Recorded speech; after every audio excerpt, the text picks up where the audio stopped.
কথায় আছে, প্রত্যেক পুত্র তার পিতার প্রতিচ্ছবি হয়, আর সমস্ত প্রতিচ্ছবি চায় যেন সে তার অস্তিত্ব প্রাপ্ত করতে পারে। পুত্র চায় সে যেন তার পিতার মতো হয়, বা কখনো কখনো তার থেকেও শ্রেষ্ঠ হয়। সেটা কোনো অনুচিত ব্যাপার নয়। অনুচিত তখন হয় যখন পুত্র নিজের পিতার মতো হবার স্বপ্ন পূরণ করতে গিয়ে বা তার থেকেও শ্রেষ্ঠ হওয়ার স্বপ্ন পূরণে অনুচিত পথের আশ্রয় নেয়। কারণ তারপরে সে তার পিতার গুণগুলি আত্মসাৎ করতে চায় না। সে শুধুই এটা চায় যে সংসারের চোখে যেন আমি শ্রেষ্ঠ প্রমাণিত হই। এটা অনুচিত। সংসারে এমন অনেক মানুষ আছেন যারা এই কারণে শ্রেষ্ঠ হবার চেষ্টা করেন যাতে তার পরিবারের তার পিতার সম্মান বৃদ্ধি পায়। এমনও মানুষ থাকেন, আর এটাই হলো পার্থক্য উদ্দেশ্যের। মনে রাখবেন, যদি আপনার উদ্দেশ্য শুভ হয় তাহলে পথও শুভ হবে, যদি আপনার উদ্দেশ্য অশুভ হয় তাহলে পথও অশুভ হবে।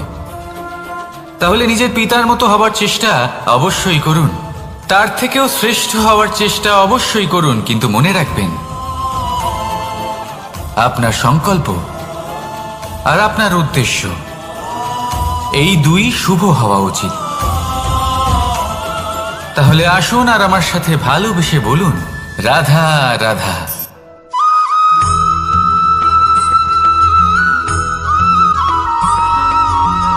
পিতা আর পুত্রের সম্পর্ক অত্যন্ত মধুর হয়ে থাকে।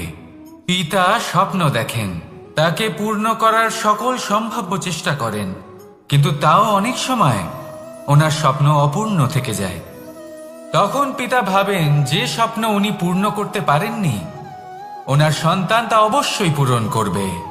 যে স্থানে উনি কখনো পৌঁছতে পারেননি সেই স্থানে ওনার পুত্র অবশ্যই পৌঁছবে। পিতা নিজের সন্তানের ভবিষ্যৎ নিয়ে সেই স্বপ্ন দেখেন, আর যখন সেই সন্তান সামনে এগোতে থাকে তখন তার দুঃখ হয় না, বরং গর্ব হয়। ওনার ভালো লাগে এটা দেখে যে ওনার সন্তান অনেক উন্নতি করছে। কিন্তু যখন সন্তান নিজের অভিভাবকের শক্তি দেখে, তার যশ দেখে হিংসা করতে থাকে, সমস্যা সেইখানেই শুরু হয়। সেই জন্য সকল সন্তানকে এটা মনে রাখতে হবে, দেখুন, পুত্র হবার সুবাদে, এক সন্তান হবার সুবাদে এটা হলো আপনার অধিকার যে আপনি আপনার পিতার থেকে বেশি উন্নতি করবেন। আপনার পিতাও এটাই চান, কিন্তু সুস্থভাবে এটা করুন। একটা রেখা টেনে নিন যাতে আপনি তাতে এগোতে পারেন আর আপনার পিতার তাতে গর্ববোধ হয়, আর সেই বিষয়ে দুঃখ না হয় যে আমার সন্তান আমাকেই ছোট করার চেষ্টা করছে। ইতিহাস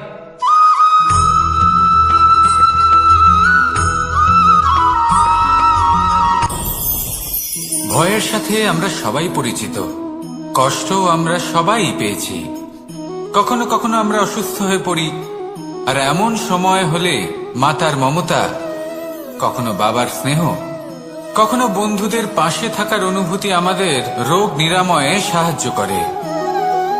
কখনো যদি আমরা নিরাশ হয়ে পড়ি, তখন যদি আমাদের কোনো আপনজন আমাদের দুটো ভালো কথা বলে, তখন আমাদের মনোবল বেড়ে যায়।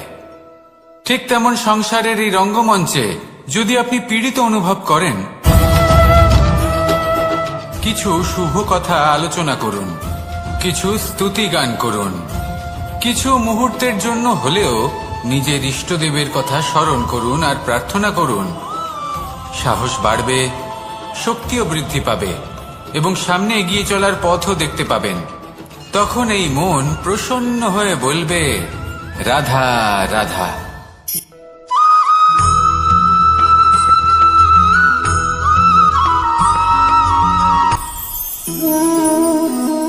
শক্তি এক অত্যন্ত বিচিত্র বস্তু, বা বলতে পারেন অনুভূতি। পিতা সবসময় চান যেন তিনি তার শক্তি পুত্রকে। আসুন আপনাকে সহজে বোঝাই, যদি আপনি সুপাত্র হন আর আপনাকে শক্তি দেওয়া হয়, তাহলে আপনি সেই শক্তির গুরুত্ব বুঝবেন, কোথায় সেই শক্তি প্রয়োগ করা উচিত সেটা বুঝবেন। আর এটা যেহেতু অর্জন করা শক্তি হবে, সেই শক্তির অপব্যবহার হবে না। কিন্তু যদি এই আপনি কুপাত্র হন আর যদি আপনাকে এই শক্তি দেওয়া হয় তাহলে কি হবে? দেখতে গেলে এই শক্তি আপনি দান হিসেবে পেয়েছেন, তাই না আপনি এই শক্তির গুরুত্ব বুঝবেন আর না এর প্রয়োগ আপনি জানবেন। তার অপব্যবহার হওয়া সুনিশ্চিত। তাই যদি আপনি কোনো শক্তি অর্জন করতে চান তাহলে আগে তার যোগ্য হয়ে উঠুন, পুত্র নয় পাত্র হয়ে উঠুন। আর আমার সাথে ভালোবেসে বলুন, রাধা রাধা।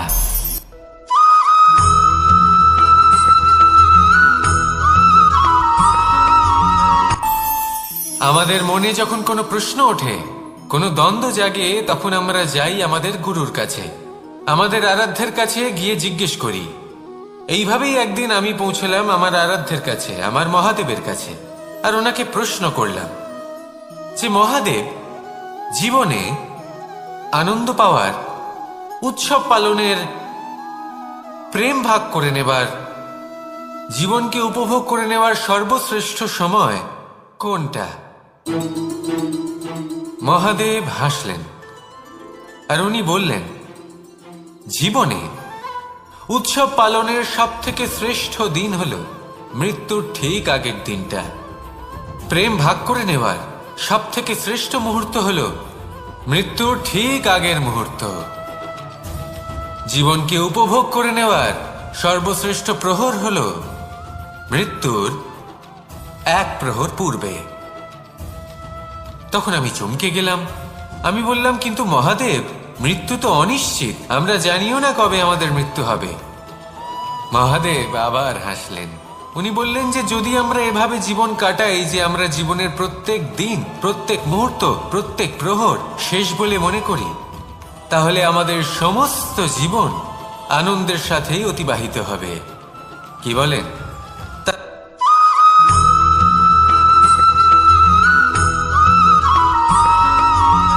এই সংসারের সব থেকে গুরুত্বপূর্ণ তত্ত্ব কোনটা? প্রথম হলো সময়। জন্ম থেকে মৃত্যু পর্যন্ত এই যে সময়, এটাই তো হলো জীবন। দ্বিতীয় হলো জীবন, যাতে আমরা সময়ের সদ্ব্যবহার করি, শ্রেষ্ঠ থেকে শ্রেষ্ঠতর কাজ করার চেষ্টা করি, বহু বছরের এই পরম্পরা, এই সংস্কৃতিকে এগিয়ে নিয়ে যাওয়ার চেষ্টা করি, এই সংসারে আমরা অংশগ্রহণ করতে চেষ্টা করি। তৃতীয় হলো ধন, সেই ধন যা প্রত্যেক ব্যক্তি অর্জন করতে চেষ্টা করেন। এবার এই তিনটি তত্ত্বের মধ্যে একটা সামঞ্জস্য আছে, সমান ব্যাপার আছে, সে ধনই হোক বা সময় হোক বা হোক জীবন। আর সেই সমান ব্যাপার হলো যে যদি আপনি এটা গণনা করতে থাকেন তাহলে তা কমতে থাকে, যদি আপনি এটা ব্যবহার করেন তাহলে তা বাড়তে থাকে।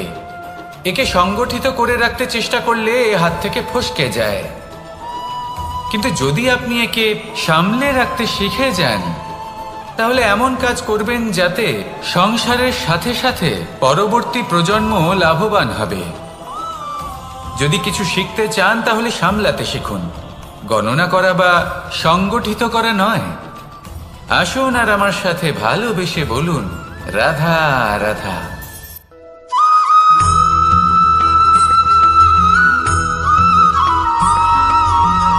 যখন আমরা কোনো বনে প্রবেশ করি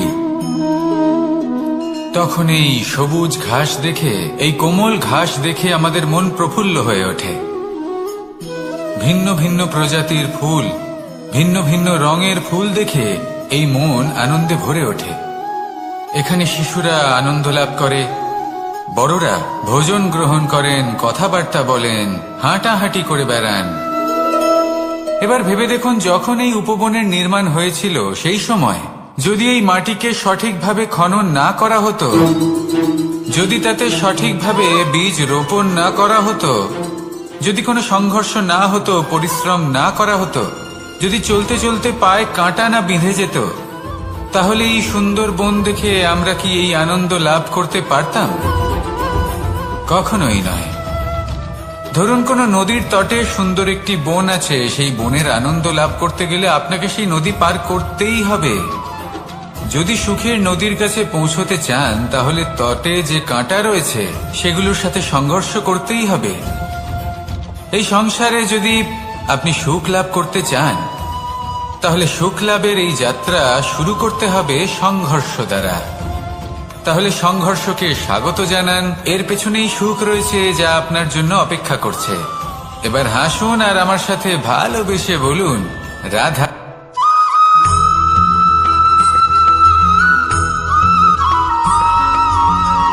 পুরুষার্থ। শাস্ত্রে 4 ধরনের পুরুষার্থের কথা বলা হয়েছে। প্রথম হলো ধর্ম। আপনি কি জানেন এই ধর্ম আসলে কি? আপনার কি মনে হয় ধর্ম আসলে কি? কোনো বিশেষ ঈশ্বরকে মানাই কি ধর্ম বলা হয়? নাকি কোনো বিশেষ রীতি পালন করাই হলো ধর্ম? নাকি কোনো বিশেষ সাহিত্যকে সর্বশ্রেষ্ঠ মনে করাই হলো ধর্ম? না, ধর্ম হলো সেটা যাকে ধারণ করা যেতে পারে। আর ধারণ শুধু সেটাই করা যায় যা পবিত্র। পবিত্র শুধু তাকেই বলা হয় যা নিঃস্বার্থ, যার মধ্যে শাসন করার কোনো ইচ্ছে নেই, যা সরলভাবেই প্রবাহমান, জল এবং বায়ুর মতো। যখন কোনো ব্যক্তি ধর্মকে ধারণ করেন এবং সেই ধর্ম সেই ব্যক্তিকে রক্ষা করে, তখন তাকে ধর্ম বলা হয়। ধর্ম যা রক্ষা করে অহংকার থেকে, খারাপ চিন্তার হাত থেকে। সেই জন্য পুরুষার্থ গড়ে তোলার আগে, ধর্ম পালন করার আগে ধর্মের প্রকৃত অর্থ কি সেটা বুঝে নিন। এটা জেনে রাখুন যে সমস্ত ধর্মের আধার, সমস্ত ধর্মের ভিত শুধুমাত্র ভালোবাসা। আসুন আর এই ভালোবাসার সাথেই বলুন, রাধা রাধা।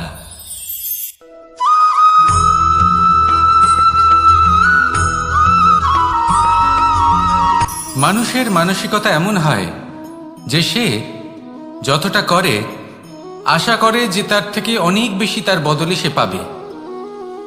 দেখুন, সবকিছুই আপনার ভাবনা চিন্তার উপর নির্ভর করছে। আপনি যদি ফলের বিষয়ে ভেবে কর্ম করতে থাকেন তাহলে সেটা অনুচিত। জীবনের আসল আনন্দ হলো নিজের কর্ম করতে থাকা, ফলের চিন্তা করা উচিত নয়। যদি আপনি এরকম ভাবেন যে আমি এতটা করছি, আমার এতটা পাওয়া উচিত, সেই ভাবনা অনুচিত। যদি আপনি সেবার মানসিকতা নিয়ে কর্ম করতে থাকেন, কর্মচক্রে প্রবাহিত হন, যদি আপনি এমন ভাবনা রাখেন যে আমি এতটা পাচ্ছি তাই এর থেকে অনেক বেশি আমি কর্ম করব, তাহলে নিশ্চিতরূপে আপনি যতটা করছেন তার থেকে অনেক বেশি আপনি পাবেন। আপনার আশার থেকে অনেক বেশি আপনি পাবেন। শুধু জীবনে অনেক বেশি কাজ করতে থাকুন, ফলের চিন্তা করবেন না। আর মনে রাখবেন, এই ভাবনাই সব থেকে বড় বীজ। কর্মের উপর বিশ্বাস রাখুন। জীবনে যা যা আপনি চান সবই সুখময় হবে। আসুন আর আমার সাথে ভালোবেসে বলুন, রাধা রাধা।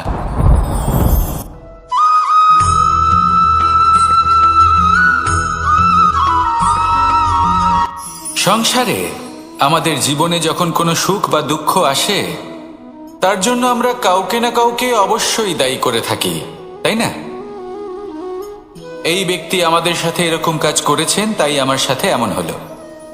ওই ব্যক্তি যদি এমনটা না করতেন তাহলে আজ আমি ওই স্থানে পৌঁছতে পারতাম।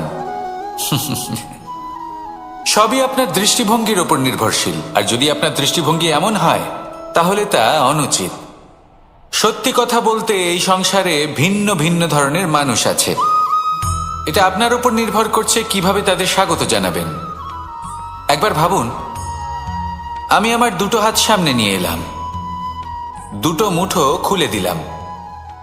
দুই প্রকারের মানুষ আসবেন, কিছু না কিছু দিয়ে যাবেন। এই মুঠো যদি আমি বন্ধ করে দিই তাহলে না কেউ আমাকে কিছু দিতে পারবে, না আমার কিছু যাবে আসবে। নিশ্চয়ই বুঝতে পারছেন এই দুই ধরনের ব্যক্তি কারা এবং তারা কি দিয়ে যান। আমি যদি নিজের মুঠো খুলে দিই তাহলে কিছু ভালো মানুষ আসবেন, আমাকে আনন্দ, সন্তুষ্টি, জ্ঞান প্রদান করে যাবেন, ভালো অভিজ্ঞতা দিয়ে যাবেন। কোনো খারাপ ব্যক্তি যদি আসেন তাহলে তিনিও খারাপ অভিজ্ঞতা দেবেন, যার থেকে আমি শিক্ষা লাভ করব। এই সব কিছু আমি লাভ করতে পারি। মুঠো যদি বন্ধ করে রাখি তাহলে আমি কিছুই পাবো না। দেখুন, এই সংসারে প্রত্যেকের জীবনে এইরকম। প্রত্যেকের জীবনে সবকিছুই আছে, ভালো খারাপ দুই মানুষই আছে। ভালো অভিজ্ঞতা আছে, খারাপ অভিজ্ঞতা আছে। নির্ভর করছে আপনার উপর যে আপনি কি করবেন, এনাদের স্বাগত কিভাবে জানাবেন, কার থেকে কি বুঝবেন, কি শিখতে পারবেন। আর কোন দৃষ্টিভঙ্গি নিয়ে অগ্রসর হবেন। এটাই নির্ধারণ করবে যে আপনার জীবন কেমন হবে। আসুন আমার সাথে ভালোবেসে বলুন, রাধা রাধা।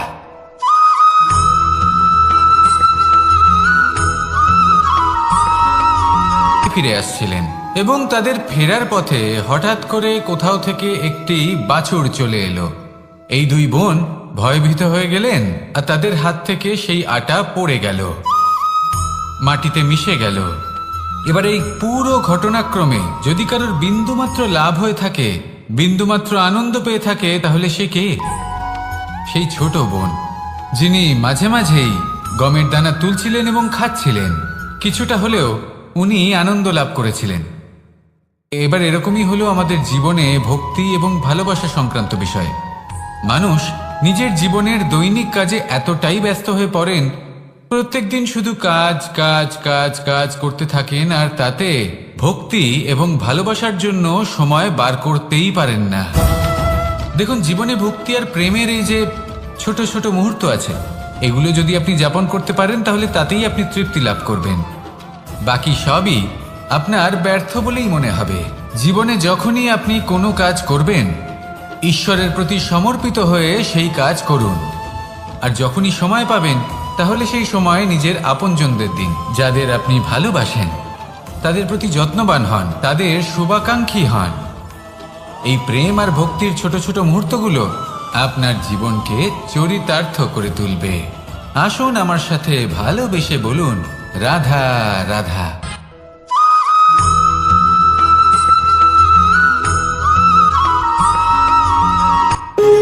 যখন মানুষের মৃত্যু হয় তখন কি হয়? অনেক সংখ্যক মানুষ শোক পালন করতে চলে আসেন। যে ব্যক্তি মৃত্যু লাভ করেছেন তার অনেক বস্তু থাকে যেগুলো তার প্রিয়, যেগুলো তিনি ব্যবহার করেছেন। তার শয্যা, তার বস্ত্র, তার আভূষণ সবকিছু তার থেকে বিচ্ছিন্ন করা হয় এবং খালি হাতে তাকে শ্মশানের উদ্দেশ্যে রওনা করা হয়। আমি আপনাকে এই প্রশ্ন করতে চাই, আপনি এই সংসারে কি অর্জন করেছেন? ধন সম্পত্তি, বস্ত্র, আভূষণ, এই সব কিছু যে আপনি অর্জন করেছেন, আপনার মৃত্যুর পরে তা আপনার থেকে দূর হয়ে যাবে। এর উত্তর হলো একটাই, আপনার কর্ম। শুধু সেটাই আছে যা একান্ত আপনার, আর শুধু সেটাই এই সংসার থেকে চলে যাওয়ার পরেও সংসারেই জীবিত থাকবে। যদি আপনি দুষ্কর্ম করেন, তাহলে এই সংসার আপনাকে একটি অনুচিত উদাহরণ হিসেবে মনে রাখবে যে এই ব্যক্তি খুব পাপী ছিল, অনুচিত কর্ম করতেন। যে পথে তিনি চলেছেন সেই পথে কারোর চলা উচিত নয়। সেখানেই যদি আপনি সৎকর্ম করেন, তাহলে সংসার চিরকাল এটাই বলবে যে খুব ভালো মানুষ ছিলেন, সবাইকে ভালোবাসতেন, সবাইকে সাহায্য করতেন, আমার খুব প্রিয় মানুষ ছিলেন। এটাই হলো শ্রেষ্ঠ কর্ম। সেই জন্য জীবনে শুধুমাত্র ধন সম্পত্তি, আভূষণ এই সব অর্জন করতে গিয়ে নিজের মনোনিবেশ করবেন না। শ্রেষ্ঠ কর্ম করুন। সংসার থেকে চলে যাওয়ার পরেও এই কর্মই এই সংসারে আপনাকে জীবিত রাখবে। আসুন আমার সাথে ভালোবেসে বলুন, রাধা রাধা।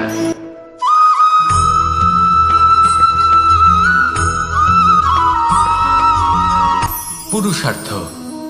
শাস্ত্রে 4 ধরনের পুরুষার্থের কথা বলা হয়েছে। প্রথম হলো ধর্ম। আপনি কি জানেন এই ধর্ম আসলে কি? আপনার কি মনে হয় ধর্ম আসলে কি?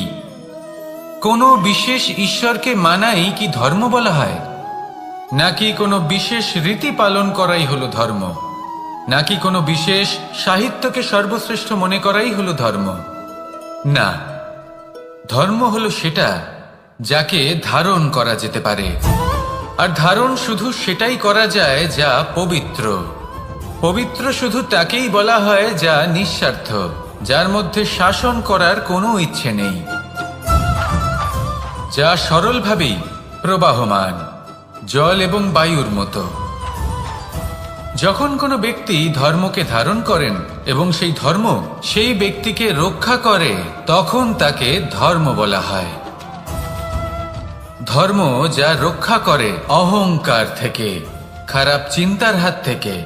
সেই জন্য পুরুষার্থ গড়ে তোলার আগে, ধর্ম পালন করার আগে ধর্মের প্রকৃত অর্থ কি সেটা বুঝে নিন। এটা জেনে রাখুন যে সমস্ত ধর্মের আধার, সমস্ত ধর্মের ভিত শুধুমাত্র ভালোবাসা। আসুন আর এই ভালোবাসার সাথেই বলুন, রাধা রাধা।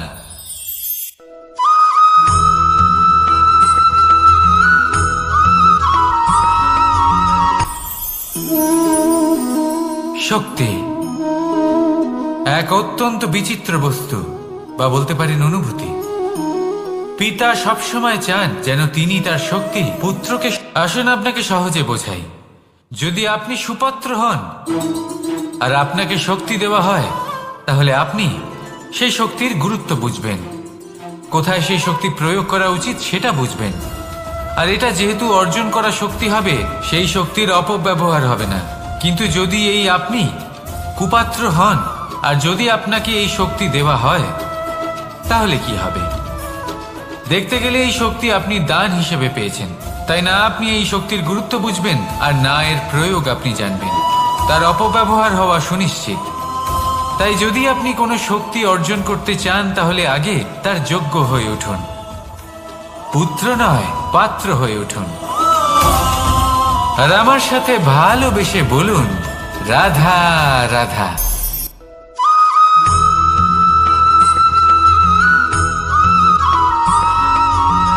কথায় আছে যে এমন কোনো অক্ষর নেই যার দ্বারা কোনো মন্ত্র হয় না, এমন কোনো বনস্পতি নেই যা নিজেই একটা ঔষধি নয়, পৃথিবীর এমন কোনো ব্যক্তি নেই যার মধ্যে কোনো যোগ্যতা থাকে না। শুধু প্রয়োজন হলো যে ব্যক্তিকে আমরা খুঁজে চলেছি তাকে সঠিকভাবে চিনে নেওয়া। যদি তার যোগ্যতা, তার বিশেষত্ব আমরা বুঝতেই না পারি, তাহলে আর লাভ কি রইল? এই সংসারে এমন অনেক ব্যক্তি রয়েছেন যারা ছোট ছোট অসফলতার কারণে আপনাকে এটা বলে দেবে যে আপনি কোনো কাজের নন, আপনি হলেন মূর্খ, আপনি কিছুই করতে পারবেন না। এইসব কথায় কখনোই বিশ্বাস করবেন না, কারণ আপনি এবং প্রত্যেকটি জীব এই পরমাত্মা এবং এই প্রকৃতির সৃষ্টি, যা অত্যন্ত বিশেষ। যদি আপনাকে উদাহরণ দিই, তাহলে একদিকে আছে তরোয়াল, একটা বড় লম্বা তরোয়াল, যার দ্বারা যুদ্ধ করা যায়, জয়লাভ করা যায়। আর অন্যদিকে রয়েছে একটা ছোট্ট সূচ, কিন্তু যে কাজ একটা ছোট্ট সূচ করতে পারে তা একটা তরোয়াল দ্বারা সম্ভব নয়। এর অর্থ হলো এটাই যে প্রত্যেকটা রচনা অত্যন্ত অমূল্য এবং অত্যন্ত বিশেষ হয়। তাহলে বিশ্বাস রাখুন যে আপনি অত্যন্ত বিশেষ একজন। আর প্রেমের সাথে বলুন, রাধা রাধা।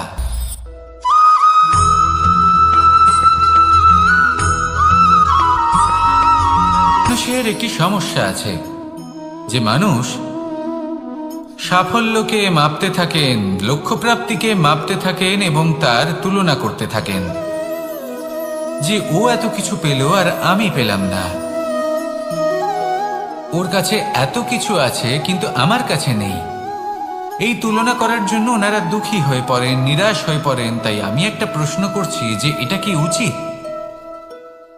এই সংসারে আপনি কি নিয়ে তুলনা করবেন, যেখানে সূর্যদেব চন্দ্রমা দুজনেই আছেন, দুজনেই হলেন বিশেষ, দুজনেই নিজ নিজ সময়ে উদিত হন।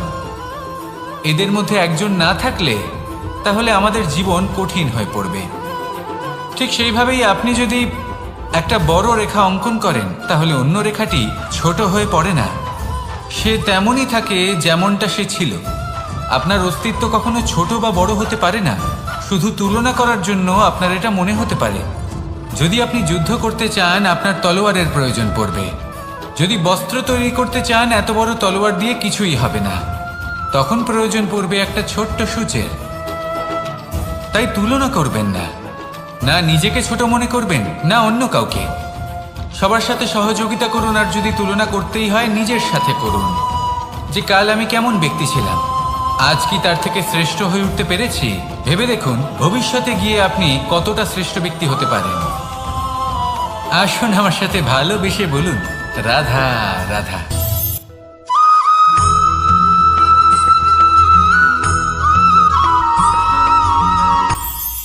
এটা হলো ধান গাছ। এর থেকে যে চাল উৎপন্ন হয় তা মানুষ গ্রহণ করেন। আর এটা কি? এ হলো জংলি ঘাস। একবার ভেবে দেখুন, যদি এই জংলি ঘাস ধান গাছের আশেপাশে থাকে তাহলে কি হবে? ধান উৎপন্ন হতে পারবে? তা উৎকৃষ্ট হতে পারবে? আমরা কি তা গ্রহণ করতে পারবো? কখনোই নয়। এই জংলি ঘাস ধানকে নষ্ট করে দেবে, কিন্তু নিজে জীবিত থাকবে। এটাই হলো আজকের শিক্ষা। এই সংসারে যদি আপনি নীতির পথে চলতে চান, উচিত কর্ম করতে চান, সংসারকে সেবা করতে চান, তাহলে জংলি ঘাসের মতো ব্যক্তিদের থেকে সবসময় দূরে থাকতে হবে। সেই ব্যক্তি যারা দুর্নীতি এবং মিথ্যা দ্বারা পরিপূর্ণ, যাদের ব্যবহার অশুভ, যাদের অনেক অশুভ গুণ রয়েছে, তারা সঠিক নয়। সেই সকল ব্যক্তি যাদের চরিত্র অত্যন্ত দুষ্ট হয়, তারা হয় শুভ চরিত্রের ব্যক্তিকে একদম নষ্ট করে দেয়, নয় নিজের মতো বানিয়ে তোলে। তাই যদি আপনি নীতির পথে চলতে চান, এই সংসারের জন্য শুভ কর্ম করতে চান, তাহলে সেই সঙ্গ লাভ করুন যে সঙ্গ জ্ঞানে পরিপূর্ণ, যাদের মধ্যে অনেক গুণ আছে, যাদের থেকে প্রতিদিন কিছু শিখতে পারবেন। এমন ব্যক্তির সাথে জীবন অতিবাহিত করুন। দুরাচারীদের থেকে দূরে থাকুন। তবেই এই মন প্রসন্ন হয়ে বলবে, রাধা রাধা।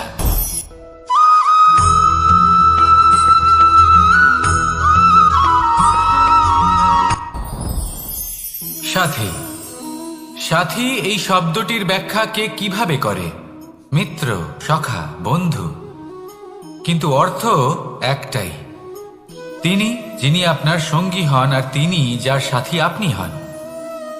এবার সব থেকে বড় প্রশ্ন হলো এটাই যে তিনি কে হতে পারেন যাকে আপনি আপনার সাথী বলে মেনে নিতে পারেন, নিজের সখা, নিজের মিত্র, নিজের বন্ধু মেনে নিতে পারেন।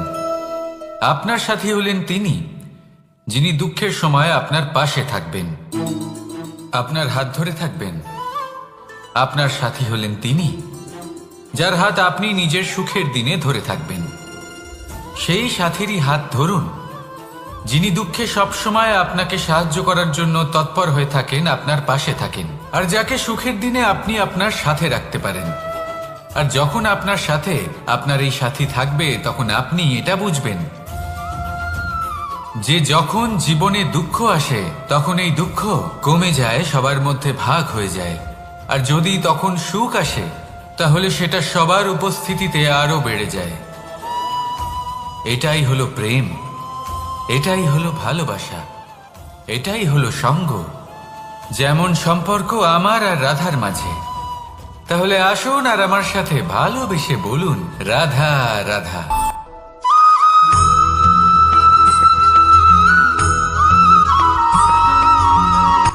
কথায় আছে, অন্ধকারে প্রদীপ প্রজ্বলিত করলে চতুর্দিক আলোকিত হয়। কিন্তু যদি এই প্রদীপ আমি সূর্যের আলোর সম্মুখে সকালবেলায় প্রজ্বলিত করে রেখে দিই, তাহলে কি হবে? আপনি বলবেন যে এটা করে তো কোনো লাভই হলো না। সূর্যের প্রকাশের সামনে এই প্রদীপ আসলে কিছুই নয়। এবার এই চিন্তা ভাবনা প্রত্যেক দিন করতে হবে, আর একটা অমূল্য শিক্ষা পেতে হবে। মনে করুন যে আপনি মহাপুরুষের সামনে বসে আছেন, কোনো মহাজ্ঞানীর সামনে। তাহলে সেই ব্যক্তির সামনে নিজের জ্ঞানের প্রদীপ প্রজ্বলিত করবেন না, নীরব থাকুন, আর সেই ব্যক্তির সূর্যের প্রকাশের মতো জ্ঞান প্রাপ্ত করুন। যতটা পারবেন জ্ঞান লাভ করুন। যদি এমন কোনো সময়, এমন কোনো স্থানে আপনি আছেন যেখানে চতুর্দিক অন্ধকার, কারোর কাছেই জ্ঞান নেই, সেখানে নিজের জ্ঞানের প্রদীপ প্রজ্বলিত করুন। এমন করলে দুদিক থেকেই আপনার লাভ হবে। আপনার জ্ঞান প্রাপ্তিও হবে, আর জ্ঞানের সঠিক প্রয়োগও করতে পারবেন। আর এই মন প্রসন্ন হয়ে বলবে, রাধা রাধা।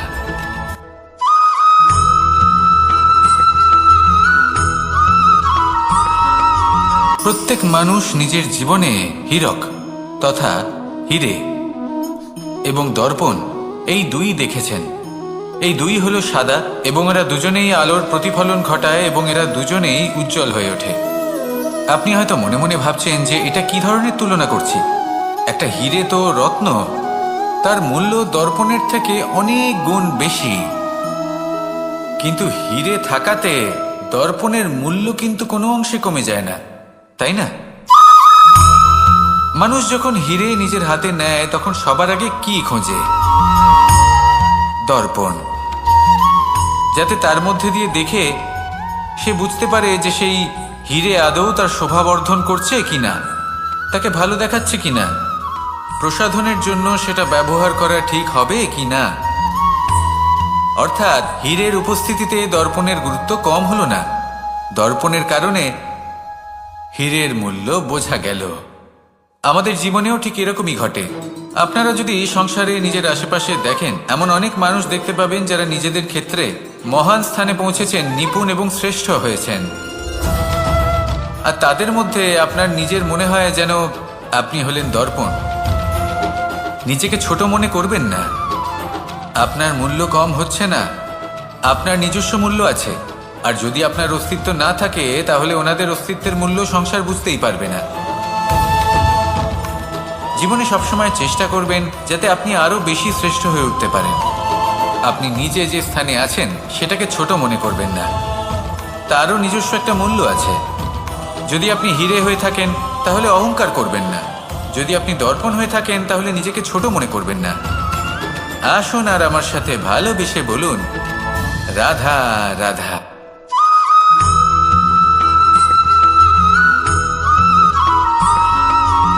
এই সংসারে কখনো কোনো ব্যক্তিকে তার বাইরের পোশাক দেখে বিচার করার চেষ্টা করবেন না, এটা খুব বড় ভুল করবেন। যেমন আমরা জীবনে অনেক সময় এমন করি, ধরুন কোথাও একটা গাছ দেখলাম, খুব বিশাল আকারের একটা গাছ, যেটা মাটির থেকে অনেক উঁচুতে পৌঁছে গেছে, যার বিশাল শাখা আছে। সেগুলো দেখে আমরা ভাবি যে এই গাছে হয়তো কত সুস্বাদু ফল আছে, আমরা সেই গাছের পরিচর্যা করতে থাকি। আবার অন্যদিকে হলো একটি তৃণ, যেটা মাটি থেকে কিছুটা উঁচুতে পৌঁছেছে, কিন্তু সেই তৃণর নিচে, মাটির নিচে অত্যন্ত সুস্বাদু ফল বা সবজি জন্ম নেয়, যা আমাদের স্বাস্থ্যের পক্ষে অত্যন্ত উপকারী।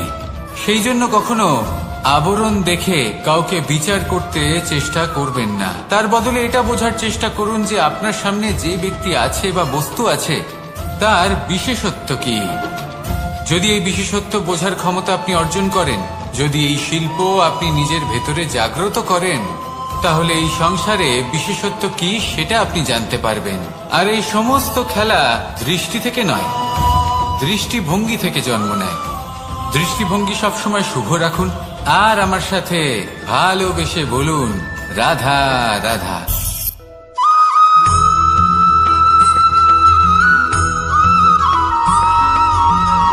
মানুষ ভাবেন যে ধন অর্জন করা হলো অত্যন্ত গুরুত্বপূর্ণ। তিনি আজীবন ধন অর্জন করতে থাকেন, ধন অর্জন করার চেষ্টা করতে থাকেন।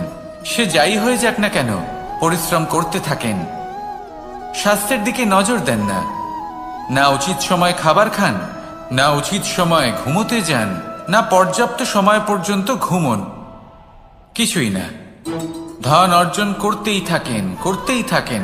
আর কিছু সময় পরে যখন তিনি অসংখ্য ধন লাভ করে ফেলেন, তখন তার সাথে ওনার শরীরে অনেক রোগ বাসা বাঁধে। এইসব রোগের উপচার করতে করতে সেই সমস্ত ধন যা উনি অর্জন করেছেন তা তিনি ব্যয় করে ফেলেন। শেষ পর্যন্ত কি হয়? আমরা যেভাবে এসেছি ঠিক সেইভাবেই ফিরে যাই, ধন এখানেই থেকে যায়। দেখুন, একটা অত্যন্ত গুরুত্বপূর্ণ কথা রয়েছে যে আপনার বোঝা উচিত। এই যে ধন, তার ব্যবহার করুন জীবনকে আরো ভালো করে তোলার জন্য। ধনের সদ্ব্যবহার করা উচিত, এমন যেন না হয় এই ধন আপনাকে ভোগ করে ফেলে। এই জীবনকে নিশ্চিত রূপে আরো শ্রেষ্ঠ করে তুলুন। কিন্তু এই ধন অর্জন করার এই প্রক্রিয়াতে নিজের সারা জীবনকে নষ্ট করে ফেলবেন না। এই জীবন উপভোগ করতে শিখুন আর আমার সাথে ভালোবেসে বলুন, রাধা রাধা।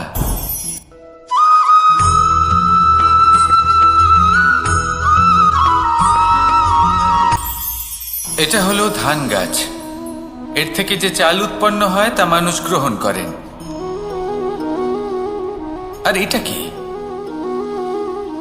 এ হলো জংলি ঘাস। একবার ভেবে দেখুন, যদি এই জংলি ঘাস ধান গাছের আশেপাশে থাকে তাহলে কি হবে? ধান উৎপন্ন হতে পারবে? তা উৎকৃষ্ট হতে পারবে? আমরা কি তা গ্রহণ করতে পারবো? কখনোই নয়। এই জংলি ঘাস ধানকে নষ্ট করে দেবে, কিন্তু নিজে জীবিত থাকবে। এটাই হলো আজকের শিক্ষা। এই সংসারে যদি আপনি নীতির পথে চলতে চান, উচিত কর্ম করতে চান, সংসারকে সেবা করতে চান, তাহলে জংলি ঘাসের মতো ব্যক্তিদের থেকে সবসময় দূরে থাকতে হবে। সেই ব্যক্তি যারা দুর্নীতি এবং মিথ্যা দ্বারা পরিপূর্ণ, যাদের ব্যবহার অশুভ, যাদের অনেক অশুভ গুণ রয়েছে, তারা সঠিক নয়। সেই সকল ব্যক্তি যাদের চরিত্র অত্যন্ত দুষ্ট হয়, তারা হয় শুভ চরিত্রের ব্যক্তিকে একদম নষ্ট করে দেয়, নয় নিজের মতো বানিয়ে তোলে। তাই যদি আপনি নীতির পথে চলতে চান, এই সংসারের জন্য শুভ কর্ম করতে চান, তাহলে সেই সঙ্গ লাভ করুন যে সঙ্গ জ্ঞানে পরিপূর্ণ, যাদের মধ্যে অনেক গুণ আছে, যাদের থেকে প্রতিদিন কিছু শিখতে পারবেন। এমন ব্যক্তির সাথে জীবন অতিবাহিত করুন। দুরাচারীদের থেকে দূরে থাকুন। তবেই এই মন প্রসন্ন হয়ে বলবে, রাধা রাধা।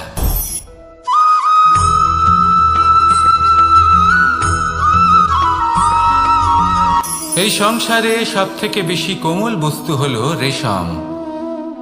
এই রেশম এতটাই কোমল হয় যে এর পুরো একটা থান শুধুমাত্র একটা হাতে ধরা সম্ভব।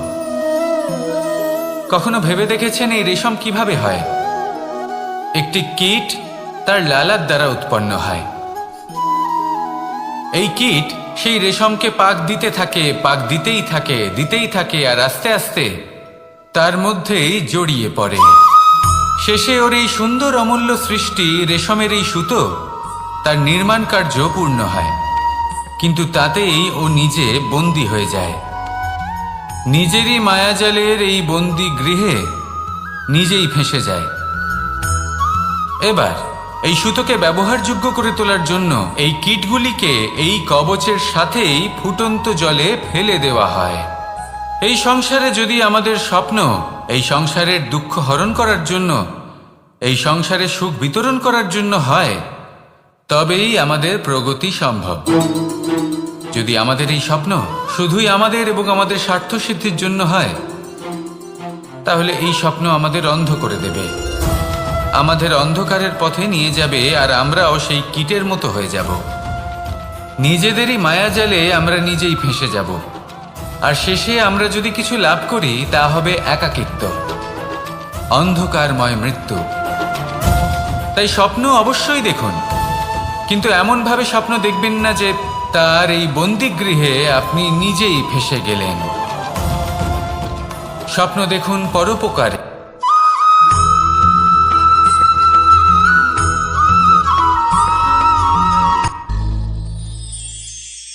শিশিরের বিন্দু পাতার ওপর পড়ে আর তার গায়ে লেগে থাকে। পাতা তাকে শুষে নিতে পারে না, আর শেষ পর্যন্ত সে ঝরে পড়ে যায়। অন্যদিকে রয়েছে মেঘ এবং চাতক। এদের মধ্যে অনেক দূরত্ব থাকে। মেঘ থাকে আকাশে আর চাতক থাকে ধরিত্রীতে। কিন্তু যখন এই মেঘ থেকে বৃষ্টি ঝরে পড়ে, এই চাতক কিন্তু সেই জলই পান করে, নয়তো সে তৃষ্ণার্ত থেকে যায়। এবার অন্যদিকে দেখলাম শিশির বিন্দু আর পাতার এই সম্পর্ক। এরা খুব কাছাকাছি থাকে, ঘনিষ্ঠও থাকে। অন্যদিকে রয়েছে মেঘ এবং চাতকের সম্পর্ক, যাদের মধ্যে অনেক দূরত্ব থাকা সত্ত্বেও তারা খুব ঘনিষ্ঠ, তাই না? এই সারমর্ম খুব সরল। এই নৈকট্য, এই দূরত্ব, তা আপনার সম্পর্কে প্রভাব কিছুতেই ফেলতে পারে না। এই নৈকট্য, এই দূরত্ব, এইসব হলো শুধুমাত্র মনের ব্যাপার। কখনো আপনি অনুভব করেছেন আপনি কারোর থেকে অনেক অনেক দূরে আছেন, অনেক দূরে আছেন, তাও সেই ব্যক্তির প্রতি আপনি টান অনুভব করেন। সেখানে আপনি কারোর সাথে প্রত্যেক দিন অতিবাহিত করেন, সমস্ত জীবন অতিবাহিত করেন, সব থেকে বেশি সময় তার সাথে অতিবাহিত করেন, তাও তার প্রতি সেই টান অনুভব করেন না। এই সংকেত হলো মনের দূরত্বের। তাহলে মনের এই দূরত্ব দূর করুন আর আমার সাথে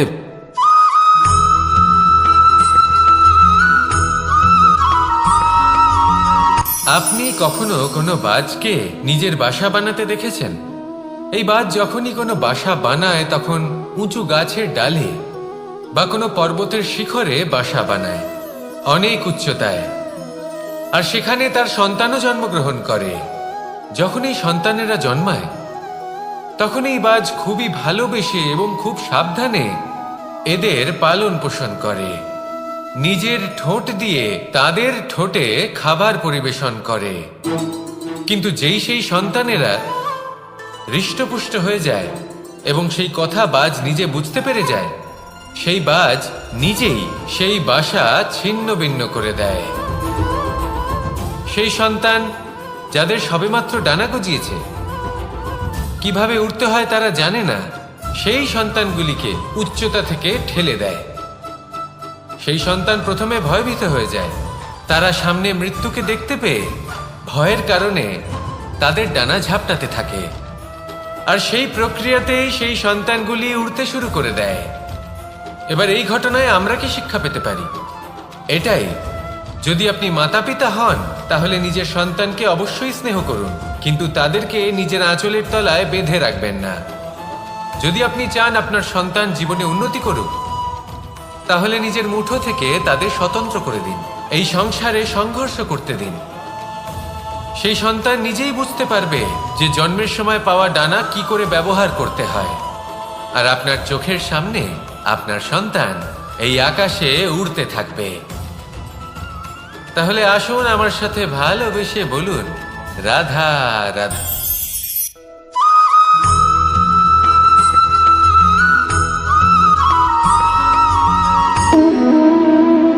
সম্পর্ক হলো আমাদের জীবনের একটি আধার। কিছু সম্পর্ক এমন যা আমরা জন্মসূত্রে লাভ করি, যেমন পরিবার, মা, বাবা। কিছু সম্পর্ক আছে যা আমরা জীবনে অর্জন করে থাকি, তা সে প্রেমের হোক, স্নেহের হোক বা বন্ধুত্বের। এই সকল সম্পর্ক লাভ করার বা গড়ে তোলার 5টি ধাপ রয়েছে। প্রথম ধাপ, কোনো ব্যক্তির সাথে আলাপ হওয়া, তার সাথে কথা বলা বা তাকে দেখা। দ্বিতীয় ধাপ, সে ব্যক্তিকে আমাদের ভালো লাগা। তৃতীয় ধাপ,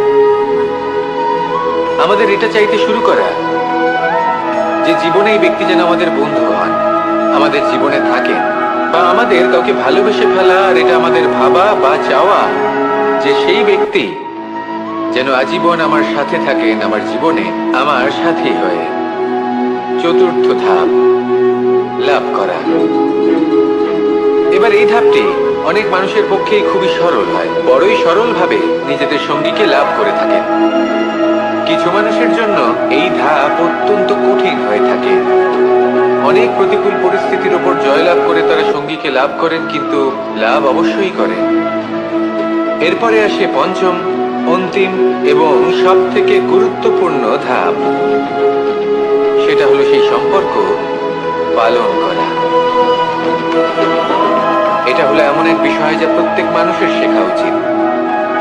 যদি ব্যক্তি নিজের জীবনে সম্পর্ক রক্ষা করতে শিখে যান, তবে প্রত্যেক সম্পর্ক তার জীবনকে স্বর্গ করে তুলবে। আসুন আর আমার সাথে ভালোবেসে বলুন, রাধা রাধা।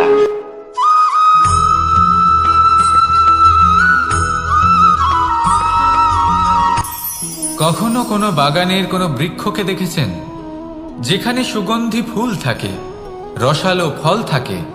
তখন মন প্রফুল্ল হয়ে ওঠে, মন থেকে সেই বৃক্ষের প্রতি ভালোবাসা জন্মায়। কিন্তু যিনি বাগানের মালিক, শুধুমাত্র তিনিই জানেন যে কিভাবে এই বৃক্ষকে আগলে রাখতে হয়, কিভাবে তার পরিচর্যা করলে এতে সুন্দর সুগন্ধি ফুল হবে, রসালো ফল হবে। কখনো কখনো প্রয়োজনের থেকে বেশি রোদ পেলে এই বৃক্ষগুলি শুকিয়ে যায়, প্রয়োজনের থেকে কম রোদ পেলেও এই বৃক্ষ কিন্তু শুকিয়ে যায়। প্রয়োজনের থেকে কম জল যদি পায়, এই বৃক্ষ শুকিয়ে যেতে পারে। প্রয়োজনের থেকে অতিরিক্ত জল যদি পায়, তখনও এই বৃক্ষের শিকড়গুলি নষ্ট হয়ে যেতে পারে। এবার এটাই কিন্তু আমাদের সংসারের সাথেও হয়। আমাদের সংসারের সকল প্রতিভাশালী ব্যক্তি, যেমন লেখক, বিচারক, প্রবক্তা, যোদ্ধা, এদের সবার ক্ষেত্রে এই কথাটাই প্রযোজ্য। যদি বেশি প্রশংসা করা হয় তাহলেও এরা হারিয়ে যাবেন। প্রয়োজনের থেকে বেশি যদি নিন্দা করা হয় তখনও তারা নত হয়ে পড়বেন।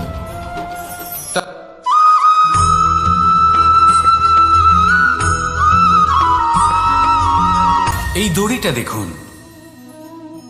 ছোট ছোট রেশম দ্বারা তৈরি, এটা সরু সুতো দ্বারা তৈরি হয়েছে এটা, আর এ অত্যন্ত কোমলও বটে। আর আপনি চাইলে এটা সোজাও করে দিতে পারেন, আর চাইলে এটা বেঁকিয়েও দিতে পারেন, আর যদি চান তাহলে এটা গোল গোল করে বেঁধে কোথাও রেখেও দিতে পারেন। এবার এই কোমল দড়ি যদি কোনো নিষ্ঠুর কঠিন পাথরে বারংবার জড়িয়ে দেওয়া হয় তাহলেও তাকেও কাটতে পারে, নিজের ছাপ ছেড়ে যেতে পারে, সেটার আকারও বদলে ফেলতে পারে। এবার এর কারণ কি? এর কারণ হলো অভ্যাস আর নিরন্তর প্রচেষ্টা। যদি আপনিও চেষ্টা করেন আর নিরন্তর কর্ম করে যান, তাহলে আপনার প্রারব্ধ পাথরের মতো কঠিনই হোক না কেন, তাতে ভাঙন ধরিয়েও আপনি নিজের লক্ষ্যে অবশ্যই পৌঁছতে পারবেন। একটা গুরুত্বপূর্ণ কথা মনে রাখবেন, সুকর্মের অভ্যাস আর নিরন্তর প্রয়াস, এই হলো সাফল্যের মন্ত্র। তাহলে জীবনে এই মন্ত্র আনুন আর আমার সাথে ভালোবেসে বলুন, রাধা রাধা।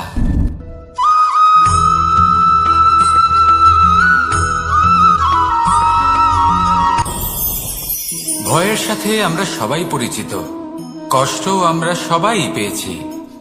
কখনো কখনো আমরা অসুস্থ হয়ে পড়ি, আর এমন সময় হলে মাতার মমতা, কখনো বাবার স্নেহ, কখনো বন্ধুদের পাশে থাকার অনুভূতি আমাদের রোগ নিরাময়ে সাহায্য করে।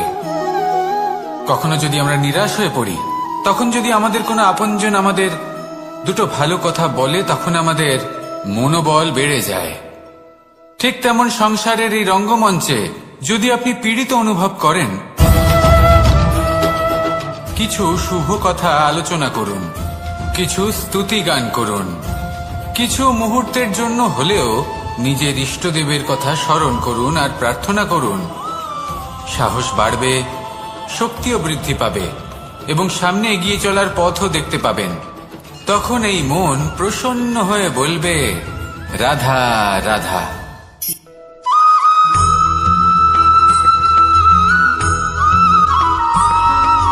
জীবনে যখন কোনো ব্যক্তি নিজের লক্ষ্য প্রাপ্তির জন্য নিরন্তর পরিশ্রম করতে থাকেন, চেষ্টা করতে থাকেন, তখন তিনি কষ্ট অনুভব করেন, কখনো শারীরিক কষ্ট, কখনো মানসিক কষ্ট।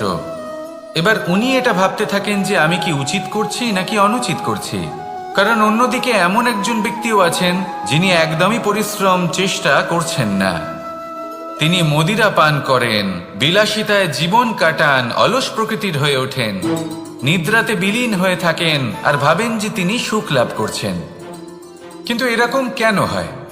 কারণ যখন আমরা সৎ পথে থাকি, উচিত পথে চলি, লক্ষ্য প্রাপ্ত করার জন্য চেষ্টা করতে থাকি, তখন আমাদের ভেতরে থাকা নেতিবাচক শক্তি এবং পাপ এই দেহকে ত্যাগ করে দেয়। আর এই অনুভূতিটাই আমাদের দুঃখের অনুভূতি দেয়, কষ্ট দেয়।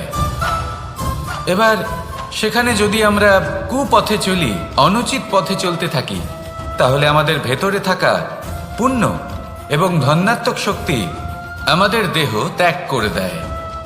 আর এই অনুভূতির কারণেই আমরা সুখ অনুভব করি। কিন্তু কখনো ভাববেন যে এই সুখ বেশি সময় পর্যন্ত থাকে না। সেই জন্য সবসময় মনে রাখবেন, যদি আপনি জানেন যে এটাই আপনার লক্ষ্য, এটাই উচিত পথ, শুভ পথ, তাতে নিরন্তরভাবে এগিয়ে যেতে চেষ্টা করতে থাকুন। এই কষ্ট আপনাকে সুখের পরাকাষ্ঠায় কখন পৌঁছে দেবে তা আপনি জানতেই পারবেন না। আসুন আমার সাথে ভালোবেসে বলুন, রাধা রাধা।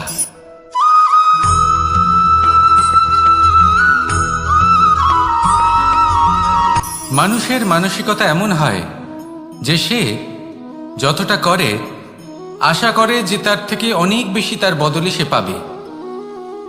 দেখুন, সবকিছুই আপনার ভাবনা চিন্তার উপর নির্ভর করছে। আপনি যদি ফলের বিষয়ে ভেবে কর্ম করতে থাকেন তাহলে সেটা অনুচিত। জীবনের আসল আনন্দ হলো নিজের কর্ম করতে থাকা, ফলের চিন্তা করা উচিত নয়। যদি আপনি এরকম ভাবেন যে আমি এতটা করছি, আমার এতটা পাওয়া উচিত, সেই ভাবনা অনুচিত। যদি আপনি সেবার মানসিকতা নিয়ে কর্ম করতে থাকেন, কর্মচক্রে প্রবাহিত হন, যদি আপনি এমন ভাবনা রাখেন যে আমি এতটা পাচ্ছি তাই এর থেকে অনেক বেশি আমি কর্ম করব, তাহলে নিশ্চিতরূপে আপনি যতটা করছেন তার থেকে অনেক বেশি আপনি পাবেন, আপনার আশার থেকে অনেক বেশি আপনি পাবেন। শুধু জীবনে অনেক বেশি কাজ করতে থাকুন, ফলের চিন্তা করবেন না। আর মনে রাখবেন, এই ভাবনাই সব থেকে বড় বীজ। কর্মের উপর বিশ্বাস রাখুন, জীবনে যা যা আপনি চান সবই সুখময় হবে। আসুন আর আমার সাথে ভালোবেসে বলুন, রাধা রাধা।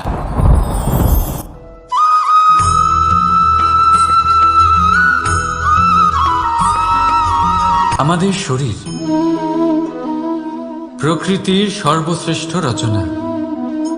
যে অঙ্গ প্রত্যঙ্গ আমরা লাভ করেছি প্রত্যেকটির মধ্যে একটি নিজস্ব বার্তা রয়েছে।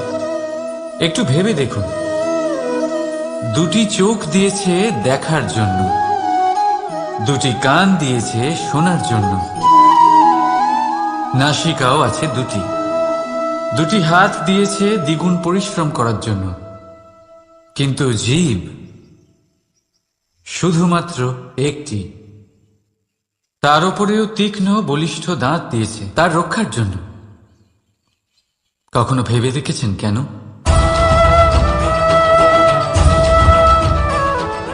কারণ শব্দ আর শব্দের প্রয়োগ মানুষের সবচেয়ে বড় অস্ত্র, যার প্রয়োগ যত ভেবেচিন্তে করা যায় মানুষ তার জীবনে ততটাই উপরে উঠতে পারে। তাহলে মনে রাখুন, দেখুন, শুনুন আর বুঝুন বেশি, বলুন কম। রাধা রাধা।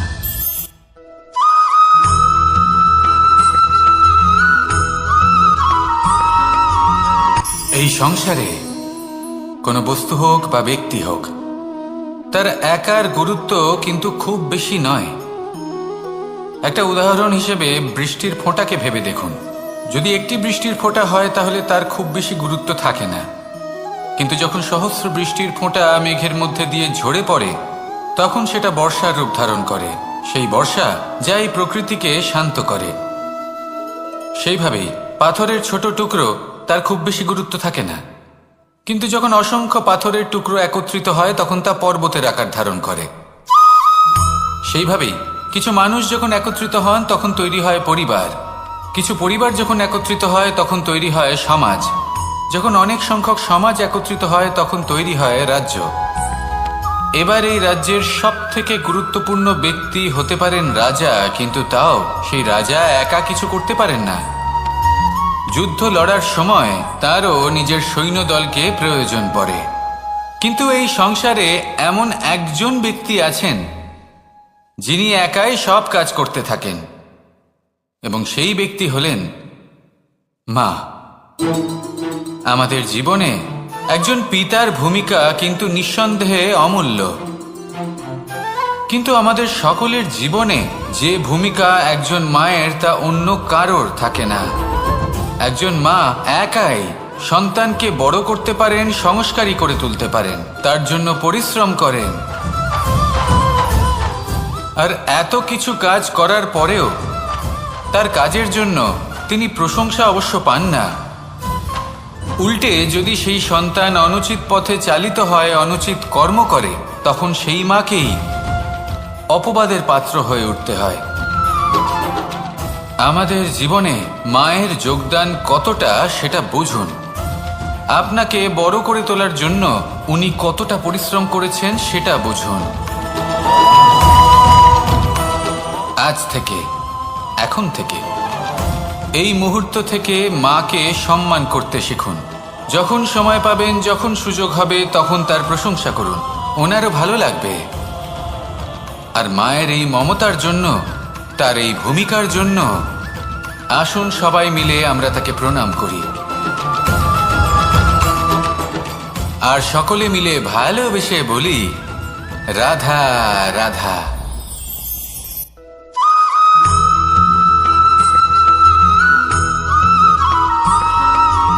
ফিরে আসছিলেন এবং তাদের ফেরার পথে হঠাৎ করে কোথাও থেকে একটি বাছুর চলে এলো।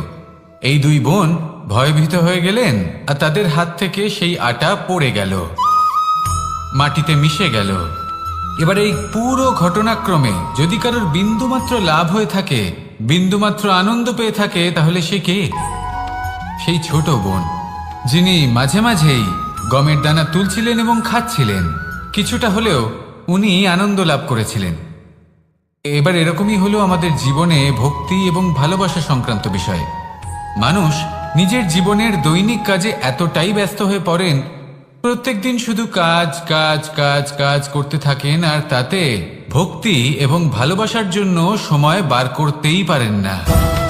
দেখুন, জীবনে ভক্তি আর প্রেমের এই যে ছোট ছোট মুহূর্ত আছে, এগুলো যদি আপনি যাপন করতে পারেন তাহলে তাতেই আপনি তৃপ্তি লাভ করবেন।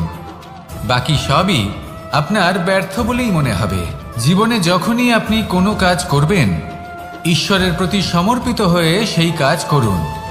আর যখনই সময় পাবেন, তাহলে সেই সময় নিজের আপনজনদের দিন। যাদের আপনি ভালোবাসেন তাদের প্রতি যত্নবান হন, তাদের শুভাকাঙ্ক্ষী হন। এই প্রেম আর ভক্তির ছোট ছোট মুহূর্তগুলো আপনার জীবনকে চরিতার্থ করে তুলবে। আসুন আমার সাথে ভালোবেসে বলুন, রাধা রাধা।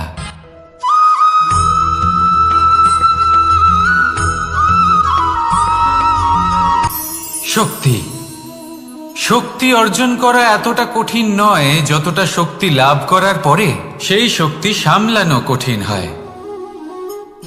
কারণ যেই মানুষ শক্তি লাভ করে তার মনে গর্ববোধ জন্মায়, জন্মায় অহংকার, জন্মায় জেদ। তাই শক্তি প্রাপ্ত করার সাথে বিনম্র থাকাও অত্যন্ত আবশ্যক। আর এটা আমাদের শেখা উচিত বৃক্ষের থেকে। বৃক্ষ যা আমাদের ফল দেয়, বৃক্ষ যা যত ফল দেয় ততটাই ঝুঁকে যায়। আমরা পাথর মারি ওই বৃক্ষের থেকে ফল প্রাপ্ত করার জন্য। সেই পাথরের মার সহ্য করেও বৃক্ষ আমাদের ফল দেয়। কোনো গর্ববোধ নেই, কোনো অহংকার বোধ নেই। আর সেই জন্য এই বৃক্ষের পুজো করা হয়। এটাই হলো মাহাত্ম্য শক্তির সাথে বিনম্রতার। যদি এই শক্তি সৃজন করে থাকে, সাহায্য করে থাকে, সম্বল হয়ে থাকে, তবেই সেই শক্তি উপযুক্ত। আর নয়তো সেই শক্তি একদিন আপনাকে আসক্ত অবশ্যই করবে। তাহলে শক্তি অবশ্যই অর্জন করুন, কিন্তু তার সাথে সেই শক্তি সামলানোর মতো বিবেকও আপনাকে অবশ্যই জাগ্রত করতে হবে। তাহলে আসুন আমার সাথে ভালোবেসে বলুন, রাধা রাধা।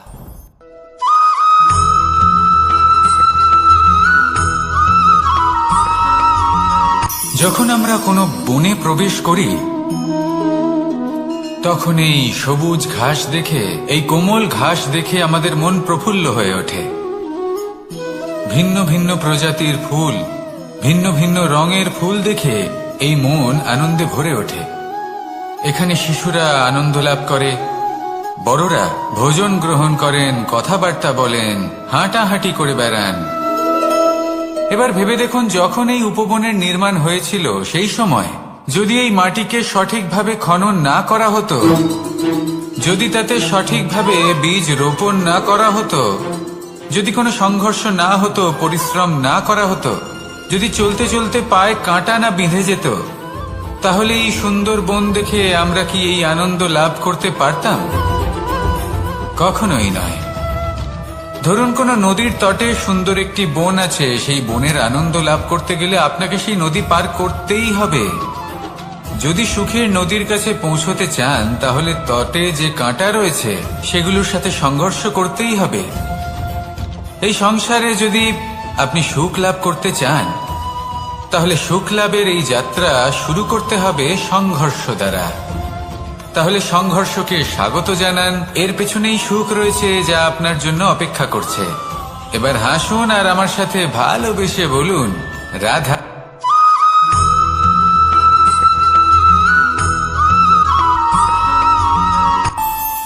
আমাদের মনে যখন কোনো প্রশ্ন ওঠে, কোনো দ্বন্দ্ব জাগে, তখন আমরা যাই আমাদের গুরুর কাছে, আমাদের আরাধ্যের কাছে গিয়ে জিজ্ঞেস করি। এইভাবেই একদিন আমি পৌঁছলাম আমার আরাধ্যের কাছে, আমার মহাদেবের কাছে, আর ওনাকে প্রশ্ন করলাম যে মহাদেব, জীবনে আনন্দ পাওয়ার, উৎসব পালনের, প্রেম ভাগ করে নেবার, জীবনকে উপভোগ করে নেওয়ার সর্বশ্রেষ্ঠ সময় কোনটা? মহাদেব হাসলেন আর উনি বললেন, জীবনে উৎসব পালনের সব থেকে শ্রেষ্ঠ দিন হল মৃত্যুর ঠিক আগের দিনটা। প্রেম ভাগ করে নেওয়ার সব থেকে শ্রেষ্ঠ মুহূর্ত হল মৃত্যুর ঠিক আগের মুহূর্ত। জীবনকে উপভোগ করে নেওয়ার সর্বশ্রেষ্ঠ প্রহর হল মৃত্যুর এক প্রহর পূর্বে। তখন আমি চমকে গেলাম। আমি বললাম, কিন্তু মহাদেব, মৃত্যু তো অনিশ্চিত, আমরা জানিও না কবে আমাদের মৃত্যু হবে। মহাদেব আবার হাসলেন। উনি বললেন যে যদি আমরা এভাবে জীবন কাটাই যে আমরা জীবনের প্রত্যেক দিন, প্রত্যেক মুহূর্ত, প্রত্যেক প্রহর শেষ বলে মনে করি, তাহলে আমাদের সমস্ত জীবন আনন্দের সাথেই অতিবাহিত হবে। কি বলেন?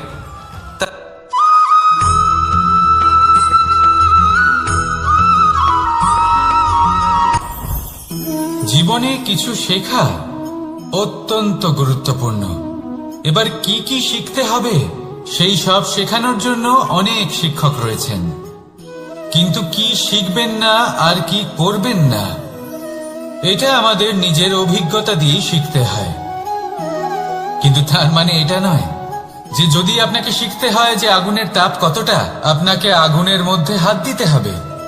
না, অন্য কারোর অভিজ্ঞতা দ্বারাও শিখতে পারেন।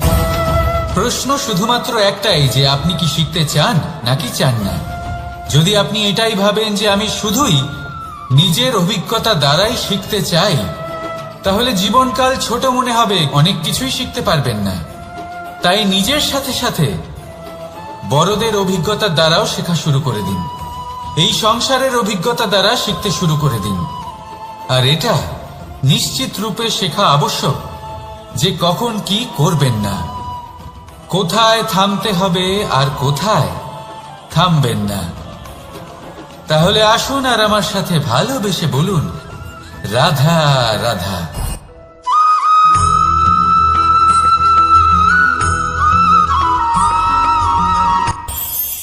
এই সংসারে আমরা প্রকাশ কোথা থেকে পাই?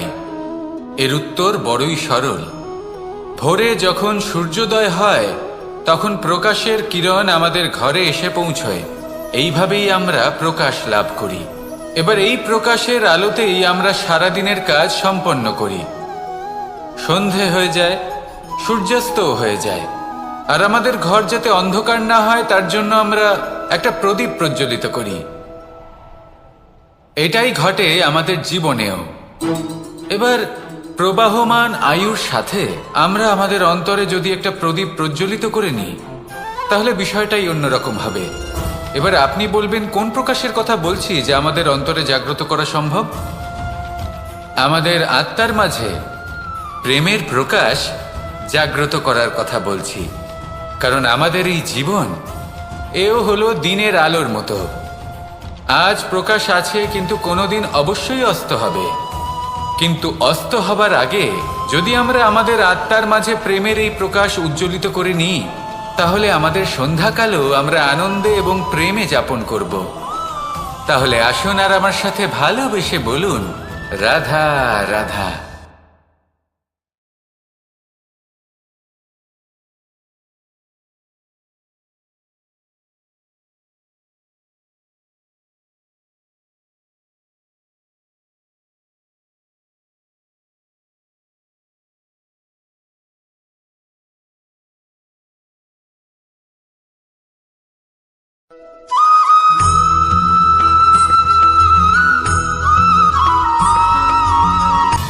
সময়, জীবন, কাল।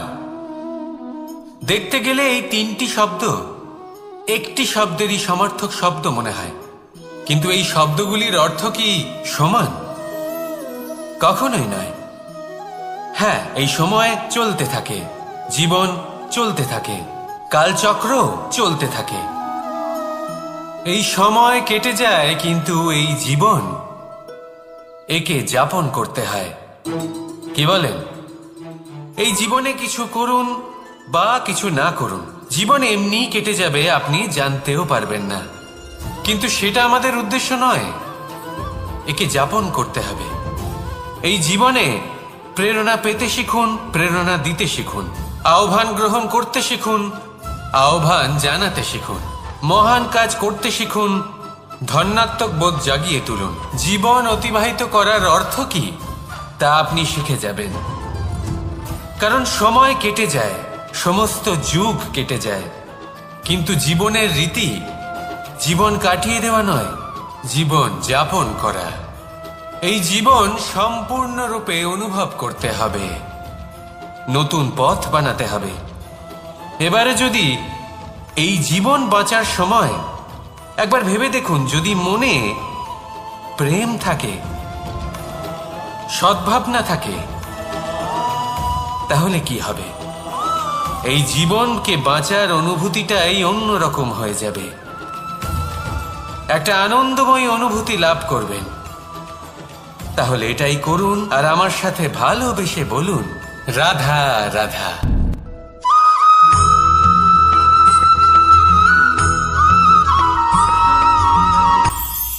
এটা হলো ধান গাছ। এর থেকে যে চাল উৎপন্ন হয় তা মানুষ গ্রহণ করেন। আর এটা কি? এ হলো জংলি ঘাস। একবার ভেবে দেখুন, যদি এই জংলি ঘাস ধান গাছের আশেপাশে থাকে তাহলে কি হবে? ধান উৎপন্ন হতে পারবে? তা উৎকৃষ্ট হতে পারবে? আমরা কি তা গ্রহণ করতে পারবো? কখনোই নয়। এই জংলি ঘাস ধানকে নষ্ট করে দেবে, কিন্তু নিজে জীবিত থাকবে। এটাই হলো আজকের শিক্ষা। এই সংসারে যদি আপনি নীতির পথে চলতে চান, উচিত কর্ম করতে চান, সংসারকে সেবা করতে চান, তাহলে জংলি ঘাসের মতো ব্যক্তিদের থেকে সবসময় দূরে থাকতে হবে। সেই ব্যক্তি যারা দুর্নীতি এবং মিথ্যা দ্বারা পরিপূর্ণ, যাদের ব্যবহার অশুভ, যাদের অনেক অশুভ গুণ রয়েছে, তারা সঠিক নয়। সেই সকল ব্যক্তি যাদের চরিত্র অত্যন্ত দুষ্ট হয়, তারা হয় শুভ চরিত্রের ব্যক্তিকে একদম নষ্ট করে দেয়, নয় নিজের মতো বানিয়ে তোলে। তাই যদি আপনি নীতির পথে চলতে চান, এই সংসারের জন্য শুভ কর্ম করতে চান, তাহলে সেই সঙ্গ লাভ করুন যে সঙ্গ জ্ঞানে পরিপূর্ণ, যাদের মধ্যে অনেক গুণ আছে, যাদের থেকে প্রতিদিন কিছু শিখতে পারবেন। এমন ব্যক্তির সাথে জীবন অতিবাহিত করুন, দুরাচারীদের থেকে দূরে থাকুন। তবেই এই মন প্রসন্ন হয়ে বলবে, রাধা রাধা।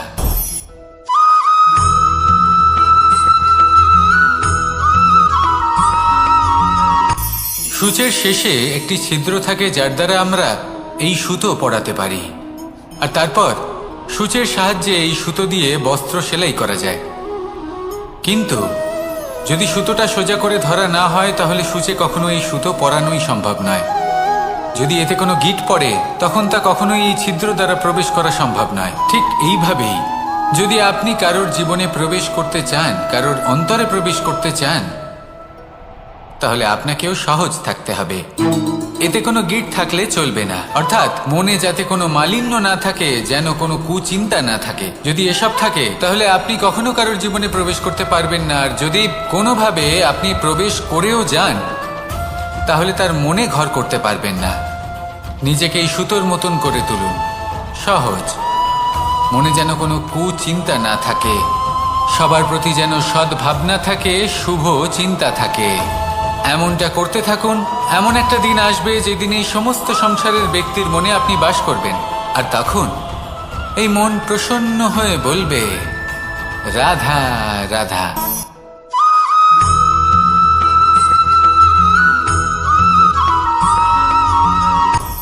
আপনি কখনো পর্বতের শিখরে উঠেছেন? আপনি দেখতে পাবেন পর্বতের পদতলে প্রচুর সুন্দর ফুল রয়েছে, সবুজ বনানী রয়েছে। যত আপনি ওপরে উঠতে থাকবেন, তত ফুল কমতে থাকবে, সবুজ বনানী কমতে থাকবে।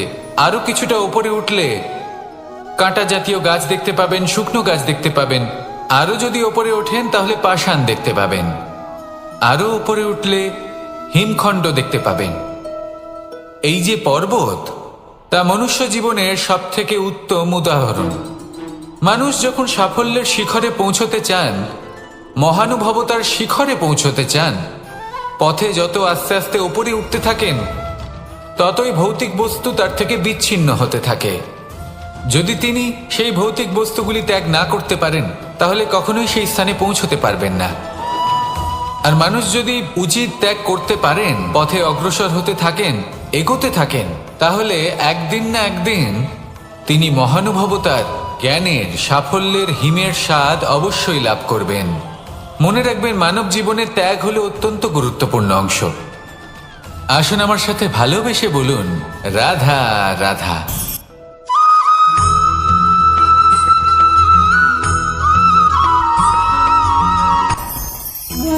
ভোজন।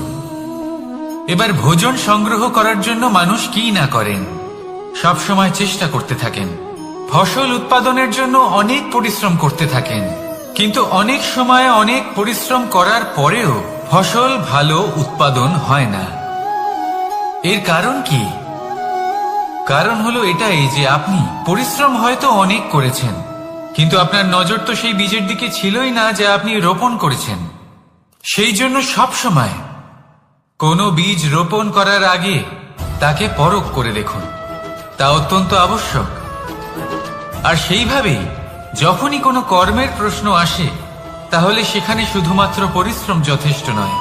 সেই কাজের প্রতি আপনার কর্তব্য কি, আপনার উদ্দেশ্য কি, সেটা জানা হলো অত্যন্ত গুরুত্বপূর্ণ। তাই কর্ম করুন, কিন্তু সেই কর্মের প্রতি আপনার যা উদ্দেশ্য তার মাহাত্ম্য বুঝতে চেষ্টা করুন। তাহলে আসুন আমার সাথে ভালোবেসে বলুন, রাধা রাধা।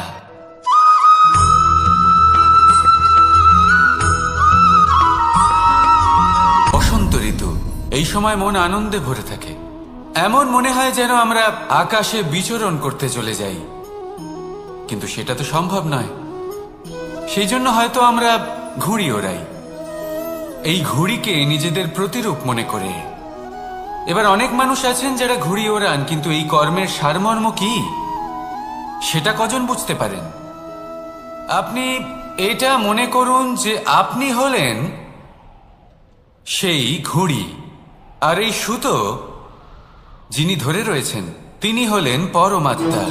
আর এই সুতো যেখান থেকে শুরু হয়, সেই লাটাই হলো আমাদের কর্মচক্র। এবার আপনি নিজেই অনুমান করুন যে এই উড়ান কার ওপর নির্ভরশীল, পরমাত্মার ওপর আর আপনার কর্মের ওপর। যদি পরমাত্মা আপনার হাত ধরে থাকেন, আপনার সাথে থাকেন, যদি আপনি শুভ কর্ম করতে থাকেন, আপনি এই আকাশে উড়তে থাকবেন। কিন্তু কোথাও কোথাও যদি পরমাত্মার সাথে এই বন্ধন ছিন্ন হয়, আপনার কর্মচক্র খারাপ হয়ে যায় বা থেমে যায়, তাহলে আপনার এই ঘুড়ি কেটে যাবে আর দূরে কোনো গাছের ডালে গিয়ে আটকে যাবে। তাই শুধুমাত্র ঘুড়ি ওড়াবেন না, তার থেকে শিখুন, পরমাত্মার সাহচর্যে থাকুন, সবসময় শুভ কর্ম করতে থাকুন আর সবসময় এই আকাশে উড়তে থাকুন। আসুন আর আমার সাথে ভালোবেসে বলুন, রাধা।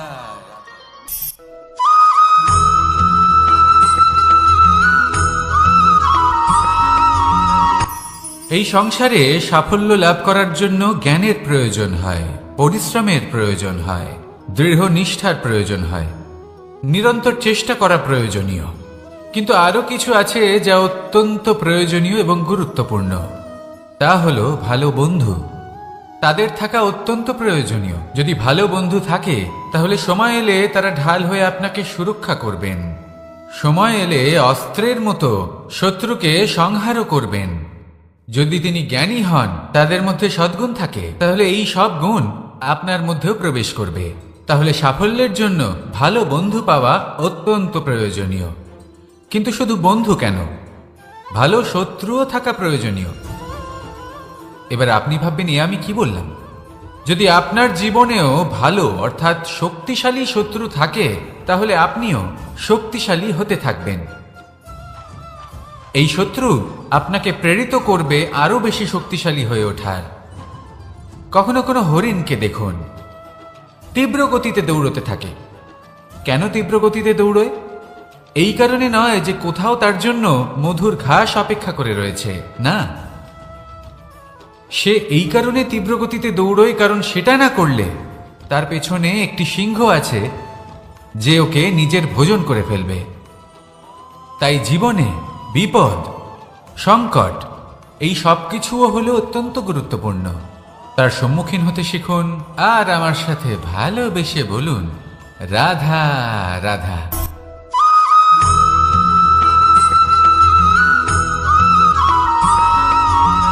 ভালো, শুধু ওনাদের কঠোর ব্যবহার দেখলে আমরা একটু ভয় পেয়ে যাই। এবার ওনাদের এই কঠোর ব্যবহার আমাদের ভালো না লাগলেও অত্যন্ত আবশ্যক, কারণ মাতার থেকে আমরা যে শক্তি লাভ করি তা যেন নিয়ন্ত্রণ হারিয়ে বিধ্বংসী না হয়ে ওঠে। আমরা যেন কোনো কুপথে না চলে যাই, আমরা কখনো যেন দোষ না করে ফেলি। শুধু সেই জন্য পিতা এবং গুরু একটু কঠোর হয়ে ওঠেন, এবং ওনাদের এই কঠোর আচরণ ভবিষ্যতে গিয়ে আমরা অবশ্যই বুঝতে পারি। জীবনে কিছু বছর আমরা এগিয়ে যাই আর তারপর আমরা বুঝতে পারি যে বাবা এবং গুরু আমাদের যথেষ্ট ভালোবাসতেন, কিন্তু ওনাদের ভালোবাসার বহিঃপ্রকাশ আলাদা। প্রয়োজনীয় হলো এটা দেখার, এটা বোঝার যে শুরু থেকে আমাদের প্রতি ওনাদের আচরণ কেমন ছিল। ওনাদের কঠোর হওয়ার পেছনে ওনাদের ভালোবাসাটা বোঝার চেষ্টা করুন, ওনাদের চিন্তাটা বোঝার চেষ্টা করুন, ওনাদের পথপ্রদর্শনের আড়ালে আপনার ভবিষ্যতের জন্য যে পরিকল্পনা ওনারা করেছেন সেটা বোঝার চেষ্টা করুন। তখন আপনারা বুঝতে পারবেন ওনাদের ভালোবাসাকে। আপনার মনের মধ্যে আপনা থেকেই ওনাদের প্রতি সম্মান জেগে উঠবে। নিজের পিতা এবং নিজের গুরু এই দুজনের প্রতি কৃতজ্ঞতা প্রকাশ করুন আর আমার সাথে ভালোবেসে বলুন, রাধা রাধা।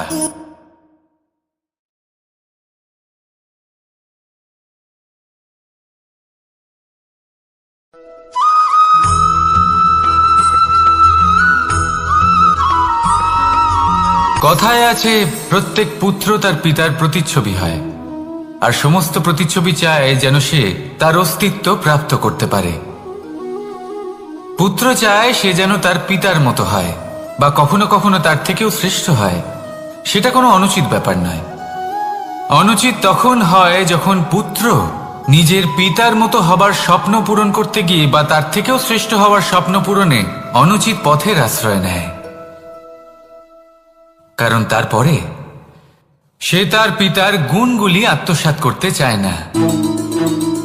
সে শুধুই এটা চায় যে সংসারের চোখে যেন আমি শ্রেষ্ঠ প্রমাণিত হই। এটা অনুচিত। সংসারে এমন অনেক মানুষ আছেন যারা এই কারণে শ্রেষ্ঠ হবার চেষ্টা করেন যাতে তার পরিবারের, তার পিতার সম্মান বৃদ্ধি পায়। এমনও মানুষ থাকেন, আর এটাই হলো পার্থক্য উদ্দেশ্যের। মনে রাখবেন, যদি আপনার উদ্দেশ্য শুভ হয় তাহলে পথও শুভ হবে, যদি আপনার উদ্দেশ্য অশুভ হয় তাহলে পথও অশুভ হবে। তাহলে নিজের পিতার মতো হবার চেষ্টা অবশ্যই করুন, তার থেকেও শ্রেষ্ঠ হওয়ার চেষ্টা অবশ্যই করুন, কিন্তু মনে রাখবেন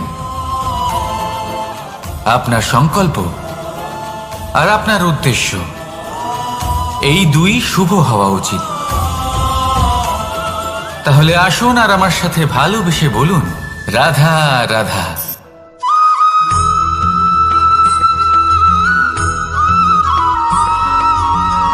আপনি কখনো কোনো বাজকে নিজের বাসা বানাতে দেখেছেন? এই বাজ যখনই কোনো বাসা বানায় তখন উঁচু গাছের ডালে বা কোনো পর্বতের শিখরে বাসা বানায়, অনেক উচ্চতায়, আর সেখানে তার সন্তানও জন্মগ্রহণ করে। যখন এই সন্তানেরা জন্মায় তখন এই বাজ খুবই ভালোবেসে এবং খুব সাবধানে এদের পালন পোষণ করে। নিজের ঠোঁট দিয়ে তাদের ঠোঁটে খাবার পরিবেশন করে।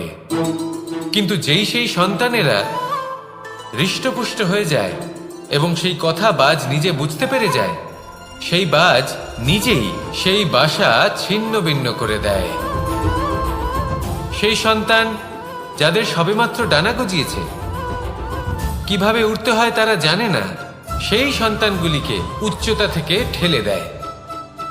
সেই সন্তান প্রথমে ভয়ভীত হয়ে যায়। তারা সামনে মৃত্যুকে দেখতে পেয়ে ভয়ের কারণে তাদের ডানা ঝাপটাতে থাকে, আর সেই প্রক্রিয়াতে সেই সন্তানগুলি উড়তে শুরু করে দেয়। এবার এই ঘটনায় আমরা কি শিক্ষা পেতে পারি?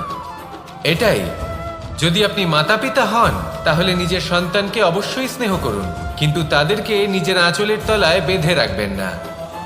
যদি আপনি চান আপনার সন্তান জীবনে উন্নতি করুক, তাহলে নিজের মুঠো থেকে তাদের স্বতন্ত্র করে দিন, এই সংসারে সংঘর্ষ করতে দিন।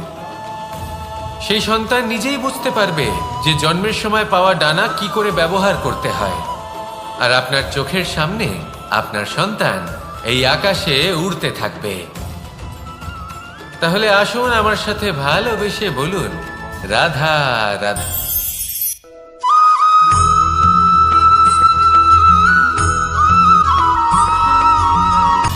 সময়, জীবন, কাল। দেখতে গেলে এই তিনটি শব্দ একটি শব্দেরই সমার্থক শব্দ মনে হয়, কিন্তু এই শব্দগুলির অর্থ কি সমান? কখনোই নয়। হ্যাঁ, এই সময় চলতে থাকে, জীবন চলতে থাকে, কালচক্র চলতে থাকে। এই সময় কেটে যায়, কিন্তু এই জীবন একে যাপন করতে হয়। কি বলেন? এই জীবনে কিছু করুন বা কিছু না করুন, জীবন এমনি কেটে যাবে, আপনি জানতেও পারবেন না। কিন্তু সেটা আমাদের উদ্দেশ্য নয়, একে যাপন করতে হবে। এই জীবনে প্রেরণা পেতে শিখুন, প্রেরণা দিতে শিখুন, আহ্বান গ্রহণ করতে শিখুন, আহ্বান জানাতে শিখুন, মহান কাজ করতে শিখুন, ধন্যাত্মক বোধ জাগিয়ে তুলুন। জীবন অতিবাহিত করার অর্থ কি তা আপনি শিখে যাবেন।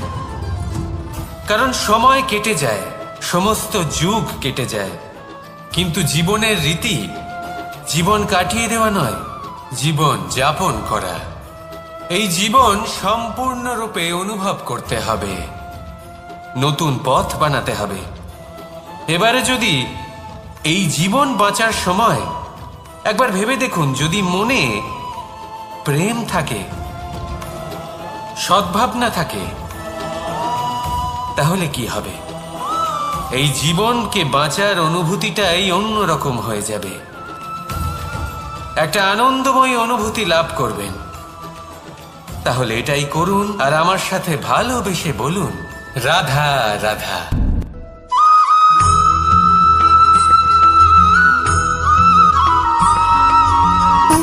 সুখ, দুঃখ এবং শক্তি, এই তিন হলো এই সংসারের ত্রিদেবের মতো।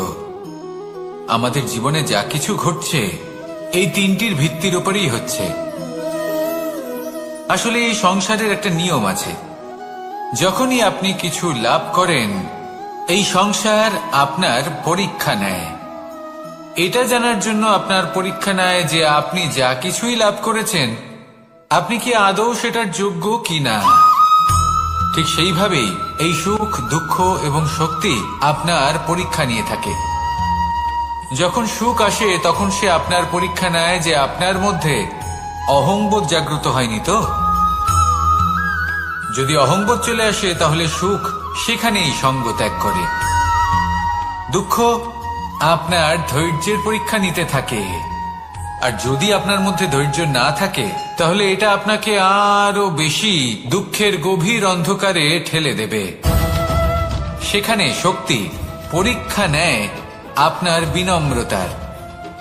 যদি আপনি বিনম্র না হন তাহলে হয় এই শক্তি আপনার সঙ্গ ত্যাগ করবে, নয় এই শক্তি বিনম্রতার অভাবে আপনার পতনের কারণ হতে পারে।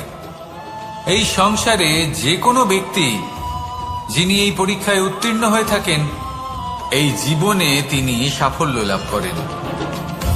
আসুন আমার সাথে ভালোবেসে বলুন, রাধা রাধা।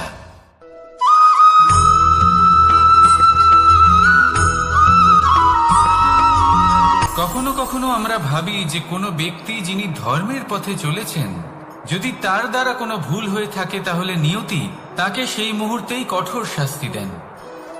কিন্তু সেই সব মানুষ যারা সংসারের সবথেকে বড় অধর্মী, বহু নিকৃষ্ট মানের কাজ করেন, তাদের নিয়তি অনেক সুযোগ দেন।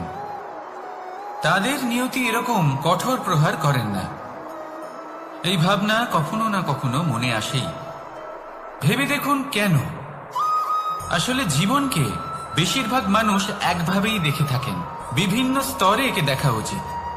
এবার আপনি বলুন, এই সংসারে কোনো অধর্মী কখনো প্রেরণার উৎস হতে পারেন?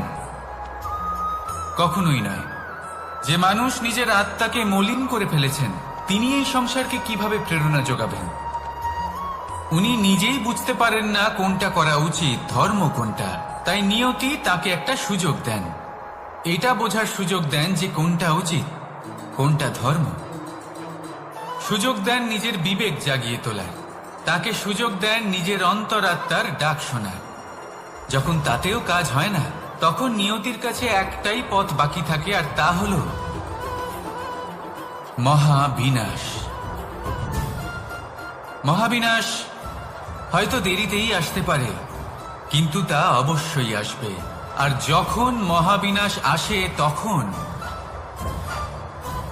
মহাবিনাশের যন্ত্রণা সমগ্র মানব জীবনের যন্ত্রণার থেকে অনেক বেশি হয়। এই কথাটা সবসময় মনে রাখবেন।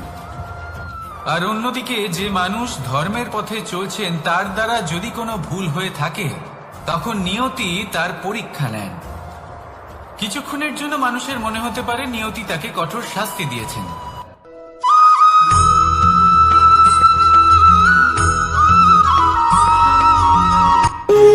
যখন মানুষের মৃত্যু হয় তখন কি হয়? অনেক সংখ্যক মানুষ শোক পালন করতে চলে আসেন। যে ব্যক্তি মৃত্যু লাভ করেছেন, তার অনেক বস্তু থাকে যেগুলো তার প্রিয়, যেগুলো তিনি ব্যবহার করেছেন। তার শয্যা, তার বস্ত্র, তার আভূষণ সবকিছু তার থেকে বিচ্ছিন্ন করা হয় এবং খালি হাতে তাকে শ্মশানের উদ্দেশ্যে রওনা করা হয়। আমি আপনাকে এই প্রশ্ন করতে চাই, আপনি এই সংসারে কি অর্জন করেছেন? ধন সম্পত্তি, বস্ত্র, আভূষণ, এই সব কিছু যে আপনি অর্জন করেছেন, আপনার মৃত্যুর পরে তা আপনার থেকে দূর হয়ে যাবে।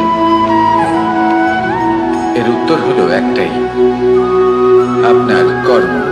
শুধু সেটাই আছে যা একান্ত আপনার, আর শুধু সেটাই এই সংসার থেকে চলে যাওয়ার পরেও সংসারেই জীবিত থাকবে। যদি আপনি দুষ্কর্ম করেন, তাহলে এই সংসার আপনাকে একটি অনুচিত উদাহরণ হিসেবে মনে রাখবে যে এই ব্যক্তি খুব পাপী ছিল, অনুচিত কর্ম করতেন। যে পথে তিনি চলেছেন, সেই পথে কারোর চলা উচিত নয়। সেখানেই যদি আপনি সৎকর্ম করেন, তাহলে সংসার চিরকাল এটাই বলবে যে খুব ভালো মানুষ ছিলেন, সবাইকে ভালোবাসতেন, সবাইকে সাহায্য করতেন, আমার খুব প্রিয় মানুষ ছিলেন। এটাই হলো শ্রেষ্ঠ কর্ম। সেই জন্য জীবনে শুধুমাত্র ধন সম্পত্তি, আভূষণ এই সব অর্জন করতে গিয়ে নিজের মনোনিবেশ করবেন না। শ্রেষ্ঠ কর্ম করুন। সংসার থেকে চলে যাওয়ার পরেও এই কর্মই এই সংসারে আপনাকে জীবিত রাখবে। আসুন আমার সাথে ভালোবেসে বলুন, রাধা রাধা।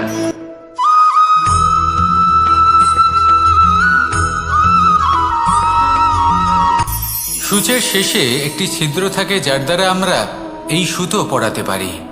আর তারপর সূচের সাহায্যে এই সুতো দিয়ে বস্ত্র সেলাই করা যায়। কিন্তু যদি সুতোটা সোজা করে ধরা না হয়, তাহলে সূচে কখনো এই সুতো পরানোই সম্ভব নয়। যদি এতে কোনো গিঁট পড়ে, তখন তা কখনোই এই ছিদ্র দ্বারা প্রবেশ করা সম্ভব নয়। ঠিক এইভাবেই যদি আপনি কারোর জীবনে প্রবেশ করতে চান, কারোর অন্তরে প্রবেশ করতে চান, তাহলে আপনাকেও সহজ থাকতে হবে। এতে কোনো গিঁট থাকলে চলবে না, অর্থাৎ মনে যাতে কোনো মালিন্য না থাকে, যেন কোনো কুচিন্তা না থাকে। যদি এসব থাকে, তাহলে আপনি কখনো কারোর জীবনে প্রবেশ করতে পারবেন না। আর যদি কোনোভাবে আপনি প্রবেশ করেও যান, তাহলে তার মনে ঘর করতে পারবেন না। নিজেকে এই সুতোর মতন করে তুলুন, সহজ। মনে যেন কোনো কুচিন্তা না থাকে, সবার প্রতি যেন সদ্ভাবনা থাকে, শুভ চিন্তা থাকে। এমনটা করতে থাকুন। এমন একটা দিন আসবে যেদিন এই সমস্ত সংসারের ব্যক্তির মনে আপনি বাস করবেন। আর তখন এই মন প্রসন্ন হয়ে বলবে, রাধা রাধা।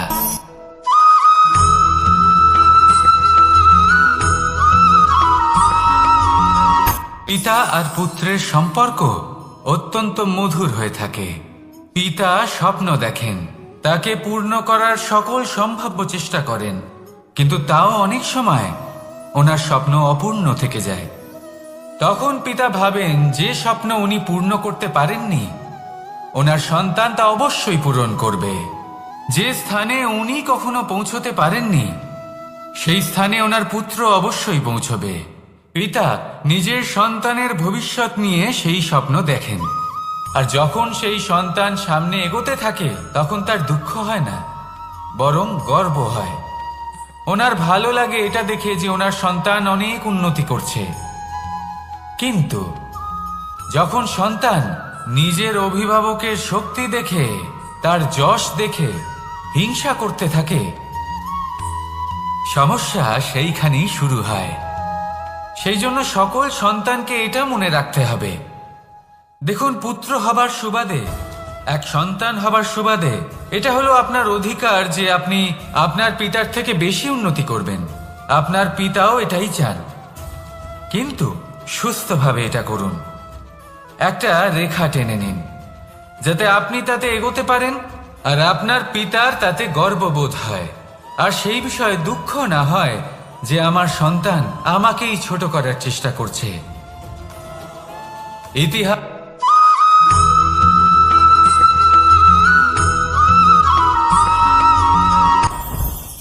জীবনে কিছু শেখা অত্যন্ত গুরুত্বপূর্ণ। এবার কি কি শিখতে হবে সেই সব শেখানোর জন্য অনেক শিক্ষক রয়েছেন, কিন্তু কি শিখবেন না আর কি করবেন না এটা আমাদের নিজের অভিজ্ঞতা দিয়ে শিখতে হয়। কিন্তু তার মানে এটা নয় যে যদি আপনাকে শিখতে হয় যে আগুনের তাপ কতটা, আপনাকে আগুনের মধ্যে হাত দিতে হবে। না, অন্য কারোর অভিজ্ঞতা দ্বারাও শিখতে পারেন। প্রশ্ন শুধুমাত্র একটাই যে আপনি কি শিখতে চান নাকি চান না। যদি আপনি এটাই ভাবেন যে আমি শুধুই নিজের অভিজ্ঞতা দ্বারাই শিখতে চাই, তাহলে জীবনকাল ছোট মনে হবে, অনেক কিছুই শিখতে পারবেন না। তাই নিজের সাথে সাথে বড়দের অভিজ্ঞতা দ্বারাও শেখা শুরু করে দিন। এই সংসারের অভিজ্ঞতা দ্বারা শিখতে শুরু করে দিন। আর এটা নিশ্চিত রূপে শেখা আবশ্যক যে কখন কি করবেন না, কোথায় থামতে হবে আর কোথায় থামবেন না। তাহলে আসুন আর আমার সাথে ভালোবেসে বলুন, রাধা রাধা।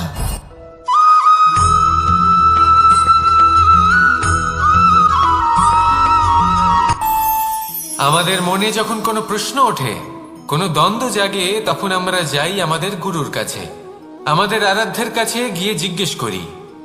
এইভাবেই একদিন আমি পৌঁছলাম আমার আরাধ্যের কাছে, আমার মহাদেবের কাছে, আর ওনাকে প্রশ্ন করলাম যে মহাদেব, জীবনে আনন্দ পাওয়ার, উৎসব পালনের, প্রেম ভাগ করে নেবার, জীবনকে উপভোগ করে নেওয়ার সর্বশ্রেষ্ঠ সময় কোনটা?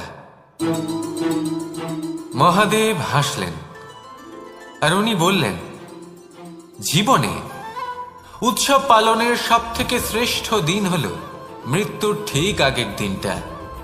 প্রেম ভাগ করে নেওয়ার সব থেকে শ্রেষ্ঠ মুহূর্ত হল মৃত্যুর ঠিক আগের মুহূর্ত। জীবনকে উপভোগ করে নেওয়ার সর্বশ্রেষ্ঠ প্রহর হল মৃত্যুর এক প্রহর পূর্বে। তখন আমি চমকে গেলাম। আমি বললাম, কিন্তু মহাদেব, মৃত্যু তো অনিশ্চিত, আমরা জানিও না কবে আমাদের মৃত্যু হবে।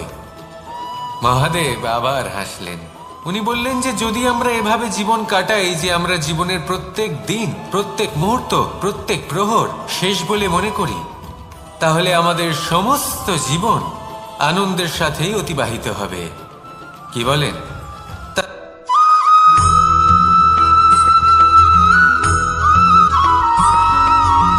পঞ্চতত্ত্বের মধ্যে দ্বিতীয় তত্ত্ব হল ধরণী, ভূমি, যাকে আমরা ধরণী মাতা বলি। এই ধরণী ধৈর্য ধারণ করে, আর এর ওপরেই আমাদের সমগ্র সংসার নির্ভরশীল। কারণ এই ভূমি সহ্য ক্ষমতা রাখে, এর সহ্য ক্ষমতা হল অপরিসীম।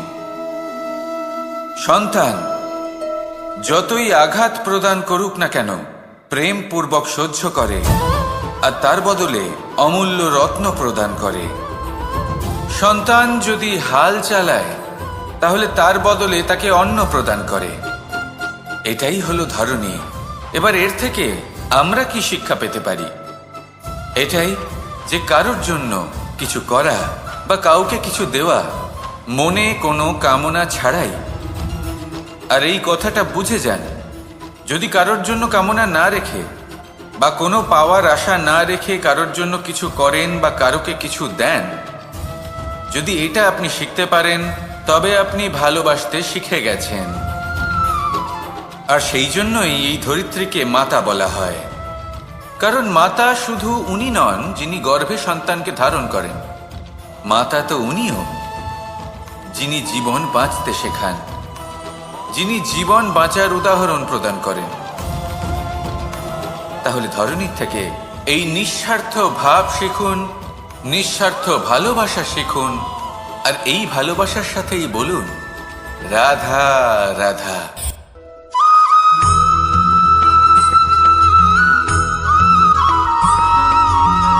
এই সংসারে কোনো বস্তু হোক বা ব্যক্তি হোক, তার একার গুরুত্ব কিন্তু খুব বেশি নয়। একটা উদাহরণ হিসেবে বৃষ্টির ফোঁটাকে ভেবে দেখুন। যদি একটি বৃষ্টির ফোঁটা হয় তাহলে তার খুব বেশি গুরুত্ব থাকে না, কিন্তু যখন সহস্র বৃষ্টির ফোঁটা মেঘের মধ্যে দিয়ে ঝরে পড়ে তখন সেটা বর্ষার রূপ ধারণ করে। সেই বর্ষা যা এই প্রকৃতিকে শান্ত করে। সেইভাবেই পাথরের ছোট টুকরো তার খুব বেশি গুরুত্ব থাকে না, কিন্তু যখন অসংখ্য পাথরের টুকরো একত্রিত হয় তখন তা পর্বতের আকার ধারণ করে।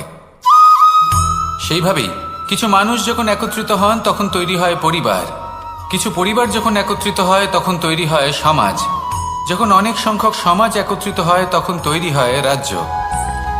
এবার এই রাজ্যের সবথেকে গুরুত্বপূর্ণ ব্যক্তি হতে পারেন রাজা, কিন্তু তাও সেই রাজা একা কিছু করতে পারেন না।